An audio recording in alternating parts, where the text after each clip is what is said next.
হ্যাঁ দেখি যাবে কিন্তু 1 2 3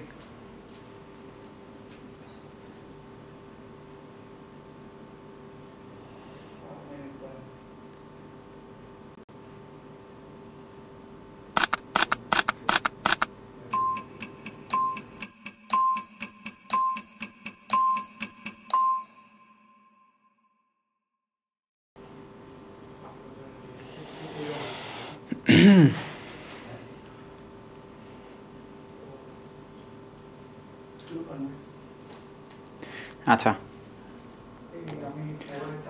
আসসালামু আলাইকুম সবাইকে। কি অবস্থা সবার? আশা করি তোমরা সবাই ভালো আছো। তো দেখো, আমাদের চলতেছিল কি first question bank solve series. আমাদের ফিজিক্স আর ম্যাথ ক্লাস অলরেডি শেষ হয়ে গেছে। এরপরে আজকে আমরা দেখবো কেমিস্ট্রি ক্লাস, ঠিক আছে? প্রথম পত্র, এরপরে দ্বিতীয় পত্র। তো শুরুতেই যদি এখন সাস্ট নিয়ে কিছু কথা বলি, তোমরা যারা ভার্সিটি অ্যাসপিরেন্ট আছো, সাস্ট নিয়ে কিন্তু তোমাদের মনে একটা আলাদা উত্তেজনা কাজ করে, তাই না? ঢাকা ভার্সিটি যেরকম তোমরা একটা আলাদা গুরুত্ব দিয়ে দেখো, সাস্টও কিন্তু ম্যাক্সিমাম যারা আছে তারা কিন্তু একটা আলাদা গুরুত্ব দিয়ে দেখে। তো সাস্টের ভার্সিটি হিসেবে যেহেতু এর একটা আলাদা গুরুত্ব আছে, তেমনি আমি যদি কোয়েশ্চেনটা একটু দেখি, এর কোয়েশ্চেন প্যাটার্নও কিন্তু আলাদা একটা আছে। অন্য যে কোনো ভার্সিটি থেকে এর কোয়েশ্চেনগুলো একটু আলাদা ধরনের হয়। যদি কেমিস্ট্রির কথাটা আমি বলি, এক কথায় কেমিস্ট্রি অন্য যে কোনো জায়গার থেকে এই কোয়েশ্চেনগুলো একটু ট্রিকি হয়, একটু ম্যাথমেটিক্যালি হয়। হ্যাঁ, যদি কোয়েশ্চেনগুলো দেখো তোমরা দেখবা 40 থেকে 50% প্রায় ম্যাথমেটিক্যালি দিছে, তোমার ক্যালকুলেটার ইউজ করা লাগবে। আর একটা অধ্যায়ের মধ্যে সব থেকে একটু জটিল টাইপের যেই ধরনের এমসিকিউগুলো হয়, সেগুলো যদি আমরা দেখি কোনো ভার্সিটিতে আসছে, তাহলে সেটা হলো সাস্ট, ঠিক আছে? যেগুলো আমরা একাডেমিকেও স্কিপ করি, অন্য জায়গাতেও দেখা যায়, অন্য নর্মাল ভার্সিটিতেও আসে না, সেগুলো কিন্তু আমাদের সাস্টে দিয়ে দেয়। তো আমরা আজকে দেখব। তো আশা করি তোমরা ক্লাসটা প্রথম থেকে লাস্ট পর্যন্ত করবা। তোমরা বইয়ের যে এমসিকিউগুলো যেগুলো পড়ছো, মানে নর্মালভাবে যেগুলো পড়ছো তোমরা, জ্ঞানমূলক টাইপের বা একটু রিডিং দিয়ে যেগুলো পড়ছো, এই ক্লাসটা করার পরে অতিরিক্ত যে কঠিনগুলো জিনিস যেগুলো তোমরা নর্মালি জানো না বা স্কিপ করছো, সেগুলো তোমরা আজ থেকে পারবা, ঠিক আছে? তো আমি কথা দিতেছি, আমি সবগুলোই তোমাদের খুব সহজ করে বোঝায় দিব। যদি তোমরা ক্লাসটা করো, এই ক্লাস থেকে আমি রিপিট করতে 50% তুমি কমন পাবা। 50% কেমিস্ট্রি তুমি কমন পাবা, এটা লিখে রাখো, ঠিক আছে? কারণ সাস্টে কোশ্চেন প্যাটার্ন যথেষ্ট তোমার করে, যথেষ্ট রিপিট করে, ঠিক আছে? তুমি ক্লাসটা করো, 50% এমসিকিউ তুমি সেম প্যাটার্নে আবার তুমি কমন পাবা, ঠিক আছে? তো ক্লাসটা করো, দেন তোমরা আসে আমাদের বলবা। তো চলো আমরা শুরু করে দিই। প্রথমে দেখো গুণগত রসায়ন, তাড়াতাড়ি আমরা যাই। যে প্রথমে এখানে একটা রিয়াকশন দেওয়া আছে, নিউক্লিয়ার বিক্রিয়ায় অজানা এক্স কণাটি বের করো। তাহলে এটা দেখতেছো তোমরা এই বিক্রিয়ায়। তো এই বিক্রিয়ার নর্মাল নিয়ম কি? বাম পাশের আমরা উপরে যারা আছে আর ডান পাশে উপরে যারা আছে এরা ধরে মিলাবো। দেখো, বাম পাশে উপরে নাইট্রোজেন এখানে আছে 14, এখানে আছে 4, তাহলে 14 আর যোগ করলে কত হয়? 18, ঠিক আছে? তাহলে অবশ্যই ডান পাশে তোমার 18 হওয়া লাগবে। তাহলে ডান পাশে অক্সিজেন আছে 17, তাহলে এই যে এক্সটা আছে, এক্স যে মূলটা আছে, এটার উপরে অবশ্যই 1 থাকা লাগবে। তাহলে 17 আর 1 18, এখানে 18 মিলে গেল। আবার নিচে এর এখানে আছে 7, এখানে আছে 2, মানে 9, তাহলে এই পাশে তোমার নিচে 9 থাকা লাগবে প্রোটন সংখ্যা, এখানে আছে 8, তাহলে এখানে অবশ্যই তোমার 1 দেওয়া লাগবে। তাহলে এই যে একটা উপরে 1 নিচে 1, এইটারে বলে প্রোটন, ঠিক আছে? আমরা তোমাদের বলছি প্রোটন নিউট্রন, প্রোটন কেমনে প্রকাশ করবা? নর্মালি উপরে 1 নিচে 1, ঠিক আছে? দেন নিউট্রন কেমনে লেখে? নিউট্রন লেখে যদি আমি কি লিখি, উপরে 1 বাট নিচে 0, ঠিক আছে? নিচেটা কিন্তু প্রোটন বোঝায়, এখানে নিচে 1 ছিল এই জন্য প্রোটন 1, এখানে নিচে 0 মানে প্রোটন নেই। বাট প্রোটন আর নিউট্রনের ভর কিন্তু 1, তার মানে অবশ্যই নিউট্রন 1। এখানে প্রোটন আর নিউট্রনের যোগ কিন্তু 1, যেহেতু প্রোটন 1 তাহলে অবশ্যই এখানে নিউট্রন 0, এই জন্য এটা এভাবে পড়ে। আর যদি আমি ইলেকট্রন বলি, ইলেকট্রন তাহলে জাস্ট কিছু না, ইলেকট্রন তোমার একটা বিটা কণা, ঠিক আছে? এটা হলো -1, মনে করো এই যে -1, ঠিক আছে? উপরে তোমার নর্মালি 0, তাহলে মনে রাখো যদি নিচে -1 থেকে উপরে 0 থাকে এটা হলো ইলেকট্রন, আর নিচে 0 মানে উপরে 1 মানে নিউট্রন, আর নিচে 1 উপরে 1 মানে প্রোটন। যেহেতু এটা উপরে 1 নিচে 1, এই জন্য এটা হলো কি? এটা হলো প্রোটন, ঠিক আছে? এই তিনটা কিন্তু তোমরা একটা মনে রাখবা, এই তিনটা কিন্তু তোমরা মনে রাখবা, এই তিনটা কিন্তু গুরুত্বপূর্ণ যে কোনো বিক্রিয়ার ক্ষেত্রে। তাহলে ডান বাম আমরা মিল রাখলেই কিন্তু আমাদের আসলে হইতেছে, বুঝছো? ডান বাম আমাদের মিল রাখলেই কিন্তু হইতেছে। তো নেক্সটে আমরা চলে যাই। দেখো, তো এখানে লিথিয়াম প্লাস, এই যে লিথিয়াম 2+ আয়নের চতুর্থ শক্তি স্তর থেকে দ্বিতীয় শক্তি স্তরে একটা ইলেকট্রন আসে, তাহলে 4 নাম্বার শক্তি স্তর থেকে 2 নম্বরে আসে। তাহলে যেখানে আসে সেটা হলো n1 এর মান, n1 এর মান হলো 2, আর কই থেকে আসে? 4 থেকে আসে, তাহলে n2 এর মান হলো 4।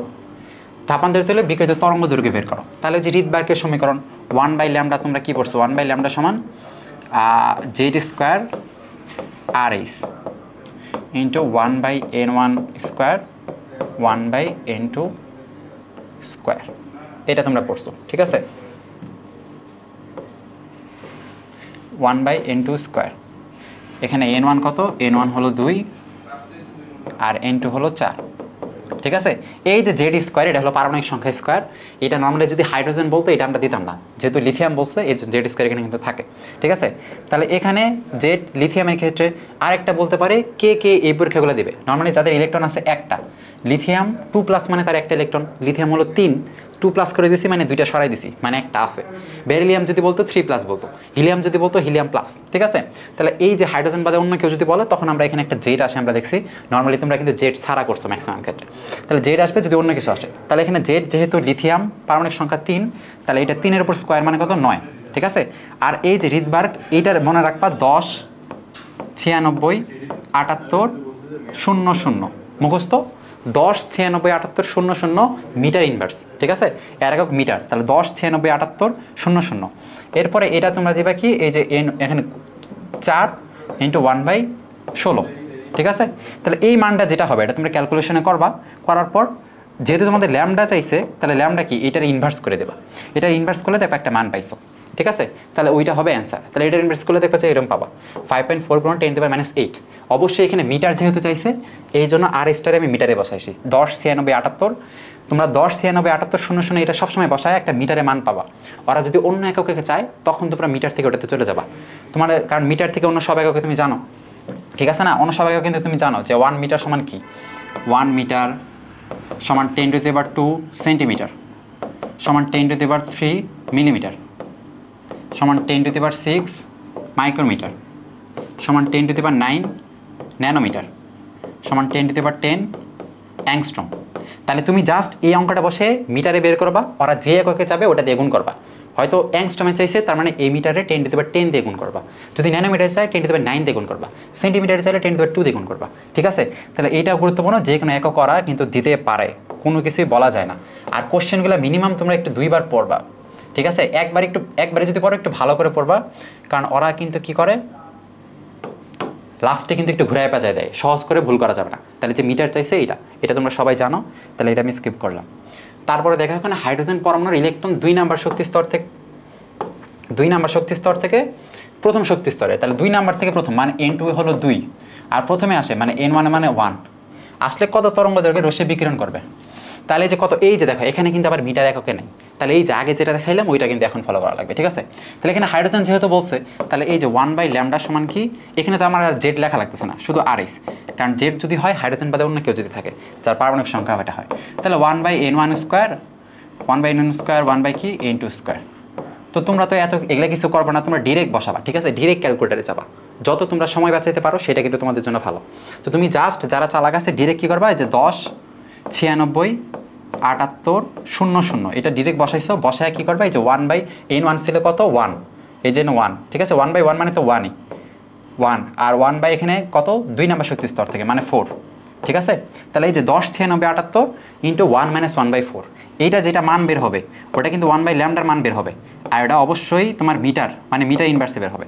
তো যেই মানটা এটা বের করবা, যেহেতু 1/λ মান তোমার ল্যামডা চাইছে, ওটার ইনভার্স করে দিলে দেখবা ল্যামডা একটা মান পাবো, ওটা যদি ইনভার্স করে দাও, ঠিক আছে? তাহলে ওইটা যে মানটা পাবো এটা অবশ্যই মিটার এককে, কারণ 10 96 78 00 মিটার এককে। দেন তোমার চাইছে এখানে প্রত্যেকটাই দেখো এখানে এই যে এতগুলো একক আছে, তো এটারে তখন তুমি কী করবে, দেখো অ্যাংস্ট্রমে আসছে দেখো অনেকগুলো, তো তুমি ওটা 10⁻10 দিয়ে গুণ করো। 10⁻10 দিয়ে যদি গুণ করো তাহলে তুমি অ্যাংস্ট্রম পাবা। তো 10⁻10 দিয়ে গুণ করলে দেখবা যে তুমি এখানকার হয়তো যে 1200 অ্যাংস্ট্রম এটা পাবা, ঠিক আছে? 10⁻10 দিয়ে তুমি যদি গুণ করো দেখবে যে 1200 অ্যাংস্ট্রম হবে। তো এটা তোমরা ক্যালকুলেশন নিজে খুব ফাস্ট কয়েকদিন একটু ক্যালকুলেটার করো, কারণ ম্যাক্সিমাম এখানে ক্যালকুলেটার আসে, ঠিক আছে? তাহলে জাস্ট কি 10 96 78, আর এটা হলো 2 নাম্বার শক্তি স্তর, এটা হলো প্রথম শক্তি স্তর। জাস্ট করার পর যেটা করবা ওটা ইনভার্স করে দেবা, ফলে একক তুমি মিটারে পাবা। যেহেতু এখানে মিটারে নাই অ্যাংস্ট্রমে আছে, তুমি 10⁻10 দিয়ে গুণ করো। 10⁻10 দিয়ে গুণ করে যদি দেখো যে এটাও হইতেছে না, এটাও হইতেছে না, এটাও হইতেছে না, কারণ 10⁻10 দিয়ে গুণ করার পর তুমি অ্যাংস্ট্রম পাবা। যদি দেখো 3টা না হইতেছে তখন দেখো 2টা আবার কিন্তু ন্যানোমিটার এককে দেওয়া আছে, তাহলে তুমি 10⁻9 দিয়ে গুণ করো। 10⁻9 দিয়ে গুণ করলে তুমি ন্যানোমিটার পাও, তখন দেখো এই দুইটার মধ্যে মিলতেছে না, যেটাই মিলবে ওটা টিক দেবা, ঠিক আছে? তো এটাও গেল। একই সিস্টেম দিয়ে আসছে। এবার কোয়ান্টাম সংখ্যা, এইটা একটা গুরুত্বপূর্ণ টপিক, কারণ কোয়ান্টাম সংখ্যা খুবই গুরুত্বপূর্ণ একটা, ঠিক আছে? তোমরা ধরে রাখতে পারো যে এখান থেকে একটা আসবে। তো আর এখান থেকে যদি আসে যে সেট সম্ভব না, এটা একটা আসে, অথবা যে কোনো একটা ইলেকট্রন দেয়, অমুকের লাস্ট ইলেকট্রনের জন্য 4টা কোয়ান্টাম সংখ্যা বের করো। তাহলে এখানে যেহেতু বলছে কোনটা সম্ভব না, তাহলে তোমরা জানো নর্মালি এন এর যে মান হবে এল আর এম আর হলো এস। এই এন এর যে মানটা হবে, এল এর মান হবে 0 থেকে n-1, ঠিক আছে? 0 থেকে n-1, মানে এক কথায় এন এর যদি মান 5 হয়, তাহলে এল এর মান 5-এর থেকে কম হওয়া লাগবে, মানে 1 কম হওয়া লাগবে মিনিমাম, মানে 4 3 2 1 0, 0 থেকে 1 কম পর্যন্ত হতে পারবে। এল এর মান এটা গেল। আর এম এর মান হবে কোনটা? এল এর মান তুমি যেটা পাইছো ওইটা মাইনাস থেকে প্লাস। হয়তো তুমি এল এর মান 4 পাইছো, তাহলে -4 থেকে +4, মানে -4 -3 -2 এক করে যোগ করতে থাকবা। এগুলো তোমরা জানো। আর এস এর মান প্লাস আপ মাইনাস আপ, ঠিক আছে? তাহলে এই এমটা কখনোই এল এর বড় হইতে পারবে না, আর এলটা কখনো এর কিন্তু সমান হইতে পারবে না, এর 1 কম থেকে একবার 0 পর্যন্ত হইতে পারবে, ঠিক আছে? তাহলে এখানে সম্ভাবনা দেখো, এটা দিছে 4 আর এটা দিছে 2, হ্যাঁ সুন্দর। এটা যদি 4 হয়, এটা মানে 3 পর্যন্ত হতে পারবে, 0 1 2 3 পর্যন্ত হতে পারবে। 4 2 দিছে, সমস্যা নেই। এটা যদি 2 যেহেতু দিছে, তাহলে এটা অবশ্যই -2 থেকে +2 হওয়া লাগবে, কিন্তু এখানে দেখো -3 দিছে, তাহলে এটা কি সম্ভব? এটা সম্ভব না। তাহলে ওরা এটাই যাচ্ছে, অ্যান্সার হবে এটা। বাকি সবগুলো দেখো সম্ভব। এটা দিছে 2, এটা দিছে 1, ঠিক আছে? এটা 1 দিছে, এটা 0, এটা মানে এই দুইটা সমান হইতে পারবে, সমান হওয়া লাগবে, ঠিক আছে? এই লাস্টেরটা এম কখনোই এর থেকে বড় হইতে পারবে না, এটা তোমরা বুঝছো, ঠিক আছে? তো নেক্সটে আসো, একটা জলীয় দ্রবণে সিলভার নাইট্রেট যোগ করলে কোন অর্ধেকে পড়ে? যে দেখো এখানে অর্ধেকে তোমাদের অনেকবার বলা হয়েছে। এটা একটা অ্যানায়ন আছে 3টা, ঠিক আছে? অ্যানায়ন, একটা হলো ক্লোরাইড, এই ক্লোরাইড অ্যানায়ন, একটা আছে কি কার্বনেট, একটা হলো সালফেট। দেখো ওরা এবার ক্লোরাইড দিচ্ছে, তোমার পরের বার এই দুইটা কার্বনেট বা সালফেট দিতে পারে। তাহলে এই যে ক্লোরাইড যেটা আছে, এই ক্লোরাইড শনাক্ত করা হয় কিন্তু সিলভার নাইট্রেট দিয়ে, ঠিক আছে? সিলভার নাইট্রেট দিয়ে। এই কার্বনেট আর এটা, এই দুইটাই শনাক্ত করা হয় কি বেরিয়াম নাইট্রেট দিয়ে। বেরিয়াম নাইট্রেট, এটা মনে রাখবা, বেরিয়াম নাইট্রেট মানে এটা দিয়ে সাদা অর্ধক্ষেপ দেয়, এই দুইটাই সাদা অর্ধক্ষেপ দেয়, ঠিক আছে? এরপরে তুমি যদি দেখো যে এই সাদা অর্ধক্ষেপ দেওয়ার পরে, মানে দুইটাই তো সাদা অর্ধক্ষেপ দিল, তাহলে তো তুমি বুঝতে পারো না কার্বনেট না সালফেট কোনটা। এরপরে তুমি আবার এই সেল দিবা, ঠিক আছে? এই সেল দেওয়ার পর যদি দেখো বিক্রিয়া করছে, কার্বন ডাইঅক্সাইড উৎপন্ন হইতেছে। কার্বন ডাইঅক্সাইড উৎপন্ন হওয়া মানে কি? বিক্রিয়া হওয়া, বিক্রিয়া হইতেছে, ঠিক আছে? বিক্রিয়া হচ্ছে, তাহলে ধরে নেবে কি সেটা? সেটা হলো কার্বনেট, CO3 2-, কারণ বিক্রিয়া হইতেছে মানে কার্বন ডাইঅক্সাইড বুদবুদ করে উঠতেছে, এন্ড কার্বন ডাইঅক্সাইড কার মধ্যে আছে? কার্বনেটের মধ্যে আছে, তাহলে সেটা হলো কার্বনেট। আর যদি দেখো বিক্রিয়া হইতেছে না, মানে কার্বন ডাইঅক্সাইড উঠতেছে না, তাহলে সেটা হবে সালফেট, ঠিক আছে? তাহলে এক কথা মনে রাখো, এমসিকে যদি আসে বেরিয়াম নাইট্রেট দিয়ে কোনটা শনাক্তকরণ করা হয়, তাহলে এই কার্বনেট আর সালফেট দুইটাই। আর যদি বলে যে একটা যৌগে বেরিয়াম নাইট্রেট আমি দিলাম, তারপর সাদা অর্ধক্ষেপ পড়লো, তারপর সেখানে আমি আবার এই সেল দিলাম, কোনো বিক্রিয়া হইল না, তাহলে হইল না মানে সালফেট, আর পরে যদি বিক্রিয়া হয় তাহলে কার্বনেট। আর ক্লোরাইড যদি বলে তাহলে হলো সিলভার নাইট্রেট। এই যে সিলভার নাইট্রেট একটাই আছে, তোমার আর বাকিগুলো পড়াই লাগবে না, ঠিক আছে? এইগুলোও সত্য, এই যে যদি পরে আবার তুমি কি মানে নাইট্রিক অ্যাসিড দাও, সেটা অদ্রবণীয় হয়, বাট অ্যামোনিয়াম হাইড্রোক্সাইড দ্রবণীয় হয়। বাট যখন তুমি সিলভার নাইট্রেট দেখবা, তুমি ডিপ চলে যাবা ক্লোরাইডে, ঠিক আছে? তো এগুলো তো গেল অ্যানায়ন। এবার অনেকগুলো ক্যাটায়ন আছে, তোমাদের এগুলো আসতে পারে। ক্যাটায়নগুলো যদি আমি বলি, ক্যাটায়নগুলো কি আছে দেখো, অ্যামোনিয়াম আয়ন, NH4+ আয়ন, এগুলো কিন্তু অনেকবার তোমাদের পড়ানো হয়েছে। আমি বললাম না যে 60 থেকে 70% কোশ্চেন কিন্তু আমরা তোমাদের পড়াইছি। এর আগে যে ভার্সিটি কোশ্চেন ব্যাংক সলভ বা টার্গেট আরইউ যে ক্লাসগুলো আছে, সাস্টের 70% এমসিকিউ কমন ওগুলো থেকে আসছে, ঠিক আছে? তাহলে এই যে অ্যামোনিয়াম আয়ন, এটা হলো কি নেসলার বিকারক, নেসলার বিকারক। এখন নেসলার বিকারক তোমার এক কথায় সংকেত দিয়ে আসতে পারে, ঠিক আছে? সংকেত যদি মনে রাখো, যে কোনো একটা ক্ষার থাকবে, সোডিয়াম হাইড্রোক্সাইড বা পটাশিয়াম হাইড্রোক্সাইড, যে কোনো একটা ক্ষার সাথে কি K2HgI4, এইটা। তাহলে তোমার যদি বলে এইটা দিয়ে কি শনাক্ত করা হয় বা নেসলার বিকারক দিয়ে কি শনাক্ত করে? অ্যামোনিয়াম আয়ন, ঠিক আছে? তো এরপরে যদি বলে যে এরপরে দেখবা যে কি সোডিয়াম আয়ন, এটা শনাক্ত করা কি? পটাশিয়াম পাইরোঅ্যান্টিমনেট, পাইরোঅ্যান্টিমনেট, K2H2SB2O7, ঠিক আছে? এটা হলো পটাশিয়াম পাইরোঅ্যান্টিমনেট। তারপরে যে K4FeCN6, K4FeCN6 মানে পটাশিয়াম ফেরোসাইনাইড, এটা দিয়ে শনাক্ত করা হয় অনেকগুলো আয়ন, যেমন কি দেখো জিঙ্ক 2+, ঠিক আছে? কপার 2+, Fe2+, Fe3+, এই আয়নগুলো শনাক্তকরণ করা হয়, ঠিক আছে? এই তার মানে এই সব কয়টা আয়ন কি পটাশিয়াম ফেরোসাইনাইড দেয়। এর মধ্যে এই জিঙ্ক 2+ কি বর্ণ দেয়? এই বর্ণ দেয় সাদা, বাকিগুলো কিন্তু সাদা বর্ণ দেয় না, তাহলে এমসিকিউ আসতে পারে পটাশিয়াম ফেরোসায়ানাইড দিয়ে সাদা বর্ণ দেয় কে? তাহলে এটা হলো জিঙ্ক, পটাশিয়াম ফেরোসায়ানাইড দিয়ে। বাকি কপার দেখবা যে লালচে বাদামি দিবে, লালচে বাদামি, ঠিক আছে, লালচে বাদামি। আর এই যে ফেরাস ফেরিক, ফেরাস দেয় হালকা নীল, হালকা নীল, ফেরিক দেয় গাঢ় নীল, গাঢ় নীল, বুঝছো, মনে রাখছো? তাহলে কি জিঙ্ক দেয় সাদা, কপার দেয় লালচে বাদামি, ফেরাস হালকা, ফেরিক গাঢ়, এটা হলো পটাশিয়াম ফেরোসায়ানাইড দিয়ে দেয়, ঠিক আছে? তাহলে এটা গেল। তাহলে এই কয়টা হলো ওভারঅল, আরও এগুলো অনেকগুলো আছে, বুঝছো, আরও বেশ কয়েকটা আছে, কিন্তু তোমাদের ধরা যায় যে এগুলোই। তোমাদের যদি দেয়, দেখো তোমার কি দিল, যেমন তোমার দিল ক্যালসিয়াম আয়ন শনাক্তকরণ করবা কি দিয়ে? তো ক্যালসিয়াম হলো অ্যামোনিয়াম অক্সালেট, মানে COONH4, কুহু কুহু আসছিল, কুহু কুহু মানে কি অক্সালিক অ্যাসিড, সেখান থেকে দুইটা হাইড্রোজেন সরাই দুইটা অ্যামোনিয়াম বসাও, যেটা হলো ক্যালসিয়াম আয়ন, ঠিক আছে? তাহলে এই জিনিসগুলো এইটা। এছাড়া এই যে ফেরাস ফেরিক, এই দুইটা কিন্তু পটাশিয়াম ফেরিসায়ানাইড দিয়েও দেয়, মানে এখানে 3। এখানে আবার তোমার বলতে পারে যে ফেরাসের এখানে আয়ন কত, ফেরোসায়ানাইড মানে Fe2+, ঠিক আছে? আর সায়ানাইড এটা হলো -1, মানে 6টার -6। তাহলে এই ওভারঅল এই কয়েকটা জিনিস আছে আয়ন শনাক্তকরণ, এগুলো তোমরা একটু দেখবা যে এই জিনিসগুলোর মধ্যে কিন্তু আসতে পারে, ঠিক আছে? তাহলে আমি চলো এটা গেলাম পরের বার। তাহলে এইটার অ্যান্সার কী হবে? সিলভার যেহেতু বলছে, তার মানে এটা কি ক্লোরাইড, ঠিক আছে? এই কার্বনেট সালফেট দেখালাম, বেরিয়াম নাইট্রেট। আর এই যে নাইট্রেট, এটা হলো বলয় পরীক্ষা দেয়, বলয়, ঠিক আছে?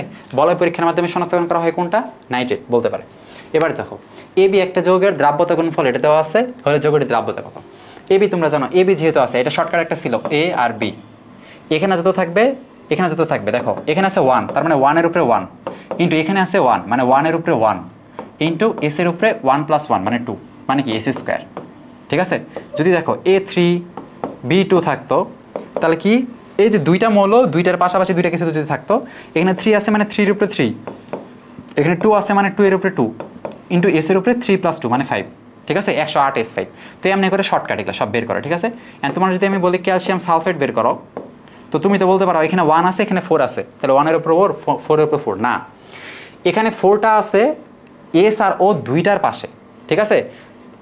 মানে সরি, এখানে 4 আছে শুধু অক্সিজেনের পাশে। তোমার আমি বলছি দুইটা জিনিসে ভাগ করতে হবে, ক্যালসিয়ামে ভাগ করবা আর সালফেটে ভাগ করবা, দেন এদের পাশে দেখবা কে আছে। অক্সিজেন তো পুরো সালফেটের পাশে, এই 4টা তো পুরো সালফেটের পাশে নেই, 4টা আছে শুধু অক্সিজেনের পাশে, বাট তোমার SO4 এই দুইটার পাশে দেখা লাগবে। এই দুইটার পাশে দেখবা যে এখানে 1, কারণ বেশি কিছু থাকলে ব্র্যাকেট দিয়ে একটা সংখ্যা থাকতো, এটা হলো 1, আর ক্যালসিয়ামের পাশেও আছে 1, তাহলে 1 এর উপরে 1, 1 এর উপরে 1, S এর উপরে 1 + 1 মানে S²। তো ক্যালসিয়াম সালফেট S², ঠিক আছে? তেমনি AgCrO4 এরকমও থাকতে পারে।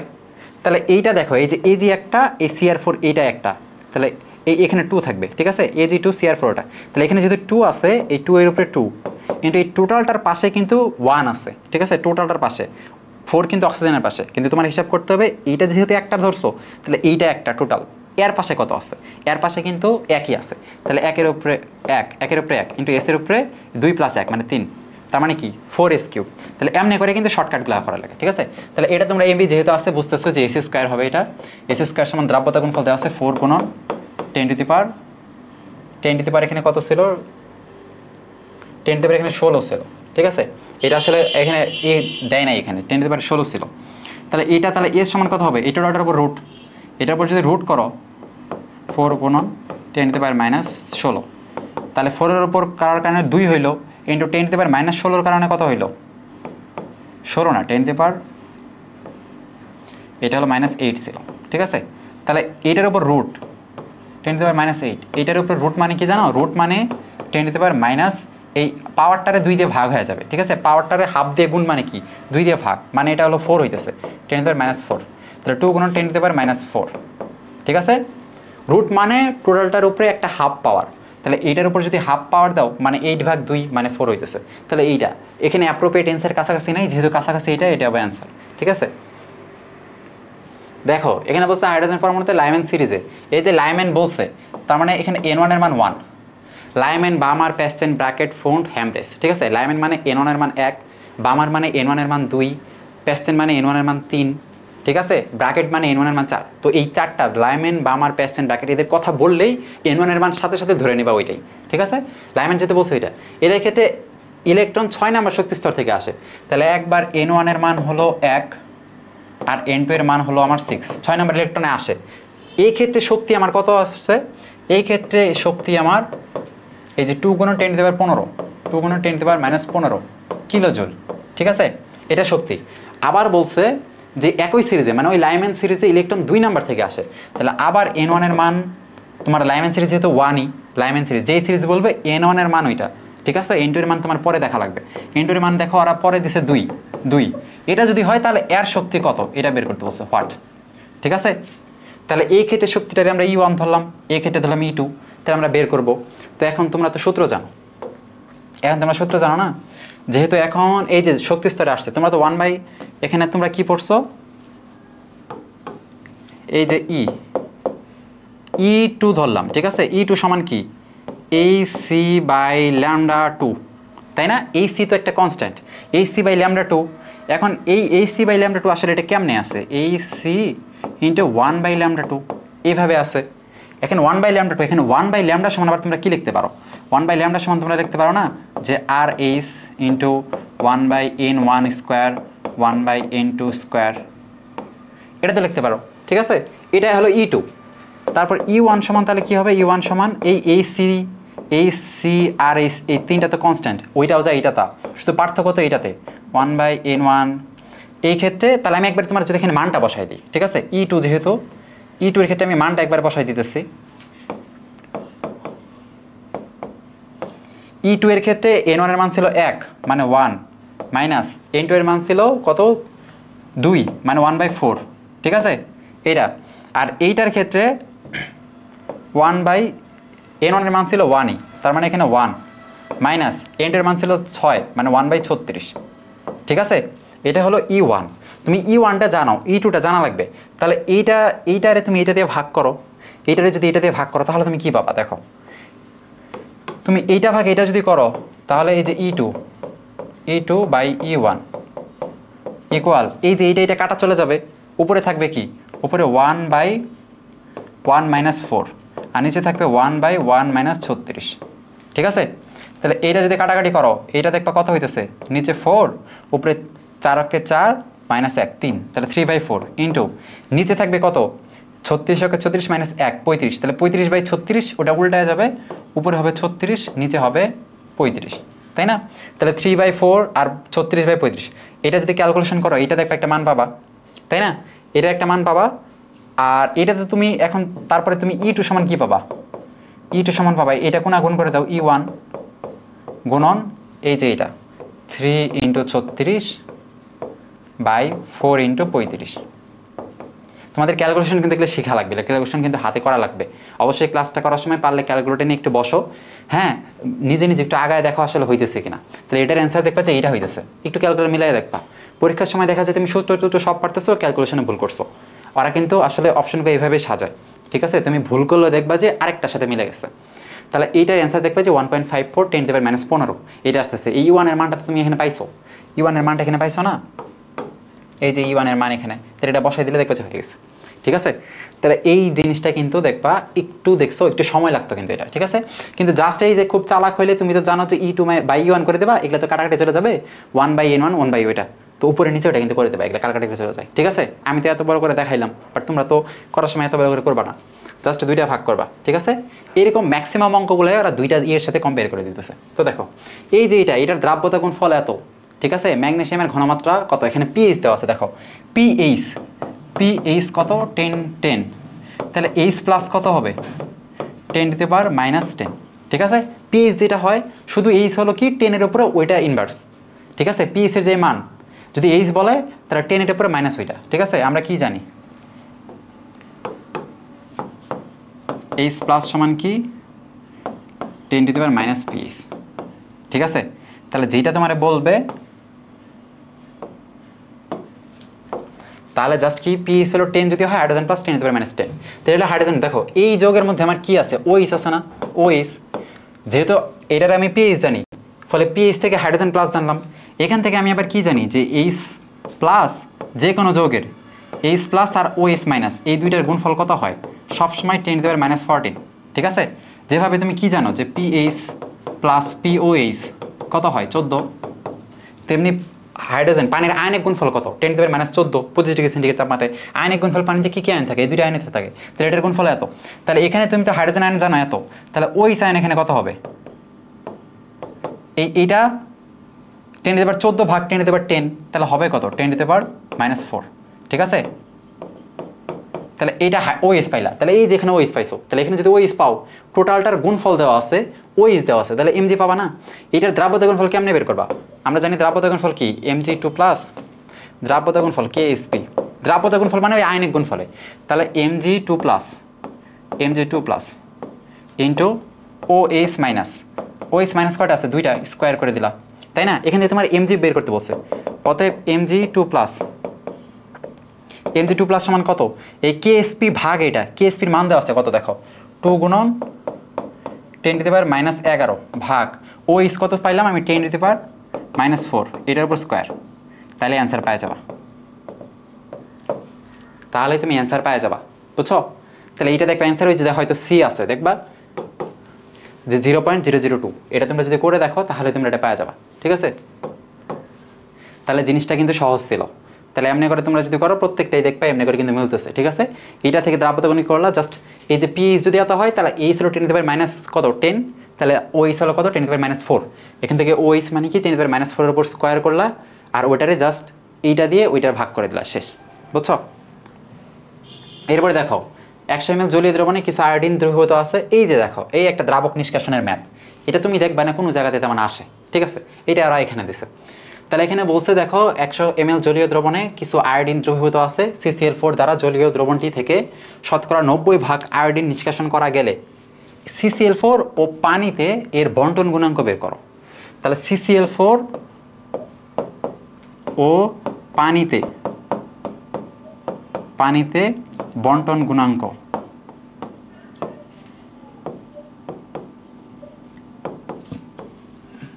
CCl4 ওর পানিতে এই আয়োডিনের বন্টন গুণাঙ্ক, তাহলে CCl4 ঘনমাত্রা বাই পানিতে ঘনমাত্রা,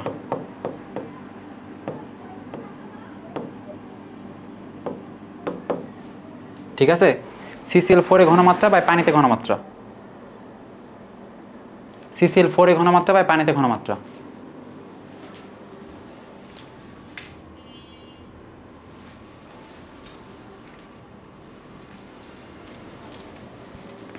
আচ্ছা, তো দেখো তার মানে কি, যেহেতু CCl4 ও পানিতে বন্টন গুণাঙ্ক বলছে, তাহলে CCl4 ঘনমাত্রা বাই পানিতে ঘনমাত্রা।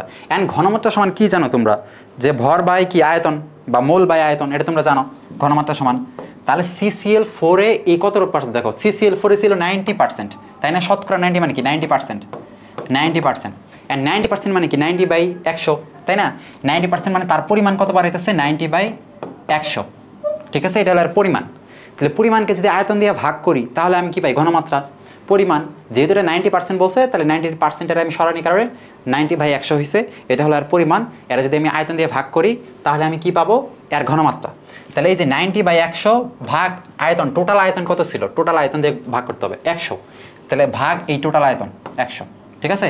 যেমন 90/100, এইটারে তুমি যদি 100 দিয়ে ভাগ করো তাহলে এই 100টা কিন্তু এর পাশেই যাবে, এটা নর্মাল জানো তোমরা, তাই না? কারণ এটা নিচে আছে 1টা উপরে যাবে, 100 হবে এর পাশে, এটা তোমরা জানো। তাহলে এখানে কি হবে? যে 90/100 × 100, ঠিক আছে? এই 100টা ছিল হলো পার্সেন্টেজটারে আমি সরানোর কারণে এটার পরিমাণ, আর সেটার দিয়ে আমরা 100 দিয়ে ভাগ করছি, মানে আয়তন দিয়ে ভাগ করার কারণে ঘনমাত্রা পাইলাম। এটা হলো CCl4 90% যেহেতু ছিল। তাহলে এখন পানিতে আছে বাকি 10%, তাই না? CCl4 90% থাকলে পানিতে থাকবে 10%, তাহলে 10% মানে কি 10/100, আর যেহেতু এর ঘনমাত্রা মানে এরও আমার 100 দিয়ে ভাগ করা লাগবে, ঠিক আছে? তাহলে এই যে এই 100 কাটা মানে 90/10 মানে কত? 9, তাহলে এইটা হবে অ্যান্সার 9, ঠিক আছে? তাহলে CCl4 ও পানিতে বলছে, পাশাপাশি যেহেতু বলছে CCl4 ঘনমাত্রা বের করলা, 90% মানে 90/100, এইটারে তুমি আয়তন দিয়ে ভাগ করলা, মানে এই 90/100 100 দিয়ে ভাগ, মানে এইটা হয়। আর যেহেতু পানিতে, যেহেতু CCl4 থাকে 90%, তাহলে পানিতে 10%, তাহলে 10/100, এটা কাটা 90/10 মানে 9, ঠিক আছে? এটা অন্য কোনো জায়গায় দেখবে তুমি আসেনি।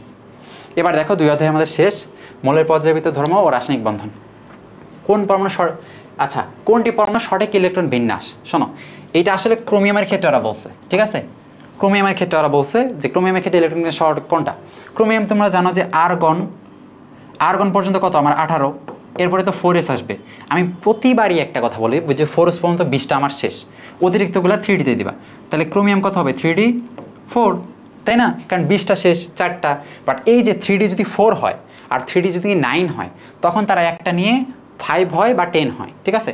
তাহলে এই যেহেতু 4 আছে এই জন্য এই এখন 5 হয়ে যাবে এখান থেকে একটা নেওয়ার কারণে। তো 4s1 3d5 এটা হয় ক্রোমিয়ামের ক্ষেত্রে। আর কপার যদি বলি তখন কত হয় 4s1 3d10, ঠিক আছে? সেও একটা নেয়। তো এই দুটোর জন্য ব্যতিক্রম, ঠিক আছে? সর্বশেষ ইলেকট্রন যায় কিন্তু 3তে যায়। তো এই 4s1 এটা হলো নর্মালি ক্রোমিয়ামের ইলেকট্রন, 18 19 আর 5 24। তাহলে এটা দেখো কোনটা আছে, এই যে এটা হলো সঠিক, ঠিক আছে? বাকি এখানে দেখো 4s2 3d4 এটা কি কখনো হয়? 4s2 3d4 যদি থাকে তাহলে সে অবশ্যই একটা ইলেকট্রন নিবে, সে 4 আর থাকবে না, একটা ইলেকট্রন নিবে, তার মানে এটা হবে না। তেমনি এইটাও দেখো কপারের ক্ষেত্রে দিছে। তবে কপারের ক্ষেত্রে কি এখান থেকে একটা ইলেকট্রন যাবে, এটারে 10 বানাই দিবে, এটারে 1 বানাই দিবে, নর্মাল নিয়ম। তাহলে এটা তো আসলে সম্ভব না, ঠিক আছে? অবশ্যই তার 10 হবে। এই ক্ষেত্রে বলছে দেখো আর্গন 1 এখানে 1 19 19 আর 6 25। এইটাও দেখো, এইটাও কি বাস্তবে তো হয় না 4s1 3d6 না, এখানে 4s1 থাকবে কে, 4s2 হবে, ঠিক আছে? 4s2 হবে তারপরে 3dতে যাবে। কোনো কারণে যদি 3d দেখে একটা কম, 5-এর থেকে জায়গাতে যদি 4 দেখে আর 10-এর জায়গাতে যদি 9 দেখে তখনই সে 4s থেকে নেবে। বাট এখানে তো আমার 4ও নাই, এখানে তো আমার 9ও নাই, তাহলে তার তো 4s থেকে নেওয়ার কথা না, বাট তাও সে দেখবা 4s থেকে নিছে, ঠিক আছে? তাহলে এটাও কিন্তু আসলে হবে না, ঠিক আছে? আর 4s0 3d6 এটাও কিন্তু আসলে হবে না। তো এটা তোমার যদি ক্রোমিয়াম নাও বলতো তাও কিন্তু তুমি বুঝতে, কারণ বাকিগুলো আসলে ভুল আছে, বাকিগুলো নর্মাল নিয়ম মানে না, ঠিক আছে? তো একমাত্র এটা নর্মাল নিয়ম মানছে, ঠিক আছে? বাকিগুলো নর্মাল নিয়ম মানে না, এটা তুমি বুঝছো। তো দেখো এরপর আয়নিক ব্যাসার্ধের ক্ষেত্রে কোন ক্রমটি সঠিক? যদি আয়নিক ক্রম ব্যাসার্ধে তোমাদের বলি, প্রত্যেকটা যদি ইলেকট্রন সংখ্যা সমান থাকে তাহলে যত পজিটিভ চার্জ যত বেশি তার আকার তত ছোট, আর নেগেটিভ চার্জ যত বেশি তার আকার তত বড়। নেগেটিভ চার্জ মানে কি, সে ইলেকট্রন নিতেছে ফলে তার আকার বাড়তেছে। পজিটিভ চার্জ মানে কি, ইলেকট্রন ছাড়তেছে ফলে আকার ছোট হইতেছে। ফলে যত নেগেটিভ চার্জ তত আকার বড়। নেগেটিভ চার্জ মানে কি, আকার বড় বড়, ঠিক আছে? পজিটিভ চার্জ মানে কি, আকার ছোট। তাহলে এখানে দেখো সব থেকে আকার বড় হবে কার, যার নেগেটিভ চার্জ সব থেকে বেশি। এই যে দেখো 3- এর আকার সব থেকে বড় হবে, বাট এরপরে প্লাস দিছে, এরপরে আবার 2- না, এই প্লাস যেহেতু আছে এর আকার সব থেকে ছোট হওয়ার কথা, এদের থেকেও ছোট হবে, বাট এটা তাহলে ভুল, এটা ভুল। এখানে দেখো 2 দিছে, তারপরে 1 দিছে, ঠিক আছে? তারপরে প্লাস, এবার -3 দিছে, না -3 এর তো আকার সব থেকে বড়, বাট এরে দিছে সব থেকে ছোট, তাহলে এটা তো হবে না। তেমনি এখানে দেখো সোডিয়াম প্লাস, এর আকার সব থেকে ছোট, বাট এর থেকে অক্সিজেন মাইনাস, এর তো আকার বড় হবে, কারণ এর মাইনাস মানে কি, আকার বড়, যেহেতু ওদের ইলেকট্রন সংখ্যা সমান, তাহলে এটাও হবে না। এই দেখো 3 তারপর 2 তারপর 1 তারপর প্লাস, এইটা হবে অ্যান্সার, ঠিক আছে? -3 মানে সব থেকে বড়, +2 তার মানে একটু ছোট, -1 মানে আরেকটু ছোট, আর প্লাস মানে সব থেকে ছোট, তাহলে অ্যান্সার কিন্তু এইটা, ঠিক আছে? কোন ইলেকট্রন বিন্যাস পারমাণবিক ব্যাসার্ধ সব থেকে কম? পারমাণবিক ব্যাসার্ধ মানে আকার কম। আমরা জানি একই যদি একটা পর্যায়ে বলি, বাম থেকে ডানে গেলে আকার কি হয়, ছোট হয়, আর উপর থেকে নিচে গেলে কি আমার আকার বড় হয়, ঠিক আছে? ফলে উপর থেকে নিচে তুমি প্রথম দেখবা পর্যায়গত অবস্থান, একটা পর্যায়ে নিচে যদি হয় মানে একটা যদি নিচে চলে যায় তাহলে তার আকার অবশ্যই বড় হবে। তো উপর নিচের বদলে নিচে যে থাকবে তার আকার অবশ্যই আগে বড় হবে, যেহেতু আকার ছোট চাইছে ফলে যারা নিচে থাকবে ওদের আমরা আগেই বাদ দেবো, ঠিক আছে?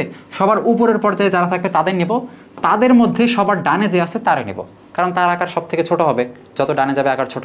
তাহলে নিচে থাকার কারণে তার আকার এমনি বড় হয়ে গেছে, ফলে বাদ। ফলে সবার উপরের পর্যায়ে আমরা দেখব আর তারপরে সবার ডানে দেখব। তাহলে এখানে দেখো সব থেকে লাস্টে এখানে দেখো 3 আছে, এখানে 3 আছে, তার মানে এদের পর্যায় 3, বাট এদের আবার পর্যায় 2। তাহলে এদের পর্যায় 2 মানে এরা উপরে আছে, এরা নিচে মানে এরা আগে, বাদ। পর্যায় নিচে হওয়ার কারণে এদের আকার কিন্তু বড় হয়ে গেছে, কারণ উপর থেকে নিচে চলে আসছে। তো এ দ্বারা যেহেতু সবার উপরের পর্যায়ে, এখন আমরা দেখবো সবার ডানে কে আছে, ঠিক আছে? সবার ডানে কে থাকবে, যার পারমাণবিক সংখ্যা বেশি মানে ইলেকট্রন বেশি। তাহলে এর দেখো 4, এর দেখো 2 আর 3, তাহলে 4 যেহেতু, তার মানে এর টোটাল ইলেকট্রন দেখো 8টা, এর টোটাল ইলেকট্রন দেখো 6টা, এর টোটাল ইলেকট্রন দেখো 7টা। তাহলে যেহেতু এর সব থেকে বেশি ইলেকট্রন এই আছে সবার ডানে, তাহলে অ্যান্সার হবে এইটা। এটা তো অক্সিজেন, এটা কার্বন, এটা নাইট্রোজেন, তাহলে সবার বেশি থাকার কারণে তার আকার সব থেকে ছোট। কর্ণ সম্পর্ক কি, লিমা বেরিয়ে এলো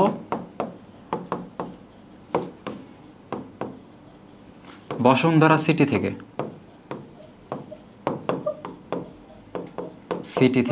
ঠিক আছে? তাহলে লিমা বেরিয়ে এলো বসুন্ধরা সিটি থেকে, এই যে লিমা এখান থেকে কি লিথিয়াম আর ম্যাগনেসিয়াম, ঠিক আছে? বেরিয়ে এলো, বেরিয়ে থেকে বেরিলিয়াম, এলোতে কি অ্যালুমিনিয়াম, ঠিক আছে?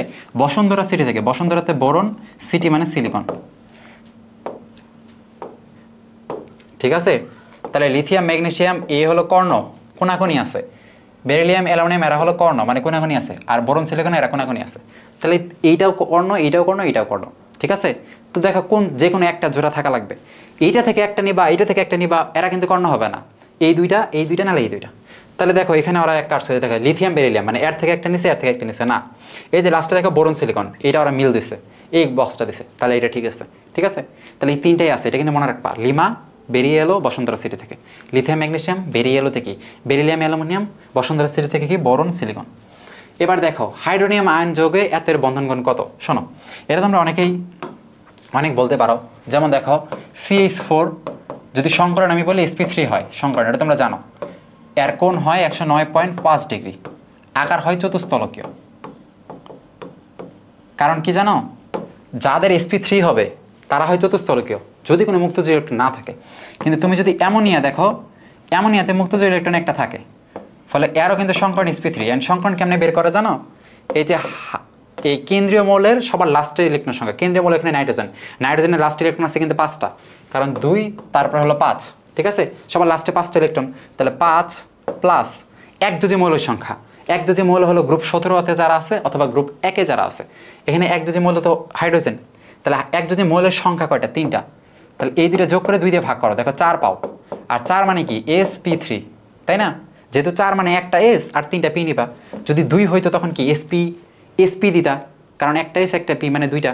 যদি 3 হইতো তাহলে sp2 দিতা, একটা s 2টা p। তাহলে এমনি তেমনি পানির ক্ষেত্রেও যদি দেখো, পানির ক্ষেত্রে আবার অক্সিজেনের 2টা মুক্তজোড়ী ইলেকট্রন থাকে, ফলে এর সংকরণ sp3, ঠিক আছে। তাইলে মুক্তজোড়ী ইলেকট্রন যখন একটা, তখন 109 এই কোণ থেকে কমে কোণ হবে 107। মুক্তজোড়ী ইলেকট্রন যখন 2টা, তখন কোণ 107 থেকে আরও কমে হবে 104.5। ফলে পানি আকার কিন্তু আর চতুস্তলকীয়, অ্যামোনিয়ার আকারও কিন্তু চতুস্তলকীয় হয় না। অ্যামোনিয়ার আকার হয় ত্রিভুজাকার, আর পানির আকার হয় কি উল্টা ভি আকৃতির, তাই না, উল্টা ভি আকৃতির।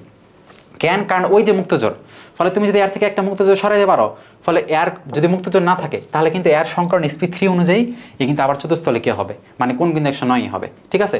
তাহলে এখানে দেখো এই যে হাইড্রোনিয়াম আয়ন কেমনে করে তোমরা জানো। হাইড্রোনিয়াম আয়ন মানে H2O, এর সাথে একটা H+ অ্যাড হয়, ঠিক আছে। তো H2O এর মধ্যে যেহেতু কি 2টা মুক্তজোড় আছে, তো H+ এর তো কোনো ইলেকট্রন নাই, তাহলে এর কোনো ইলেকট্রন নাই। তো এই বন্ধন, এগুলো তো আমরা জানি সমযোজী বন্ধন, সমযোজী বন্ধনে এও একটা দেয়, এও একটা দেয়, বাট এর তো কোনো ইলেকট্রন নাই, তাহলে কি দিয়ে বন্ধন গঠন করবে। সেই ক্ষেত্রে আমি আরেকজনের সাথে বন্ধন গঠন করব, তার যদি কিছু দেওয়ার না থাকে তাহলে আমি পুরাটা দেব, তার সাথে শেয়ার করব, ঠিক আছে। ব্যবসাটা করবো আমি পুরাটা তার সাথে শেয়ার করবো। তখন এর 2টা ইলেকট্রন নর্মালি এ একটা দেবে, একটা দেবে, এটা নিয়ম। বাট এই তখন এরই টোটাল 2টা দিবে, এই 2টা কিন্তু এরও থাকবে, বাট এরও থাকবে।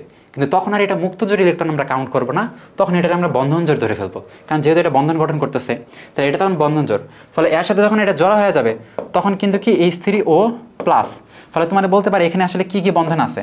তাহলে এখানে বন্ধন আছে নর্মালি H2, এখানে 2টা সমযোজী বন্ধন থাকে, তাই না, HO, এখানে 2টা কিন্তু সমযোজী বন্ধন থাকে। বাট H2O যদি এখানে বলি, তাহলে 2টা সমযোজী প্লাস একটা আমার সন্নিবেশ, তাই না, একটা আমার সন্নিবেশ। তাহলে এই যে এখন দেখো তো এর যেহেতু এই একটা এর এরকম শেয়ার দিয়ে দিল, ফলে এর এখন কিন্তু মুক্তজোড়ী ইলেকট্রন আছে একটা, তাই না। ফলে একটা মুক্তজোড়ী ইলেকট্রন থাকলে আমরা জানি কোণ হয়ে যায় 107, তাহলে সেই ক্ষেত্রে এর কোণ হয়ে যাবে 107, ঠিক আছে, কোণ হয়ে যাবে 107।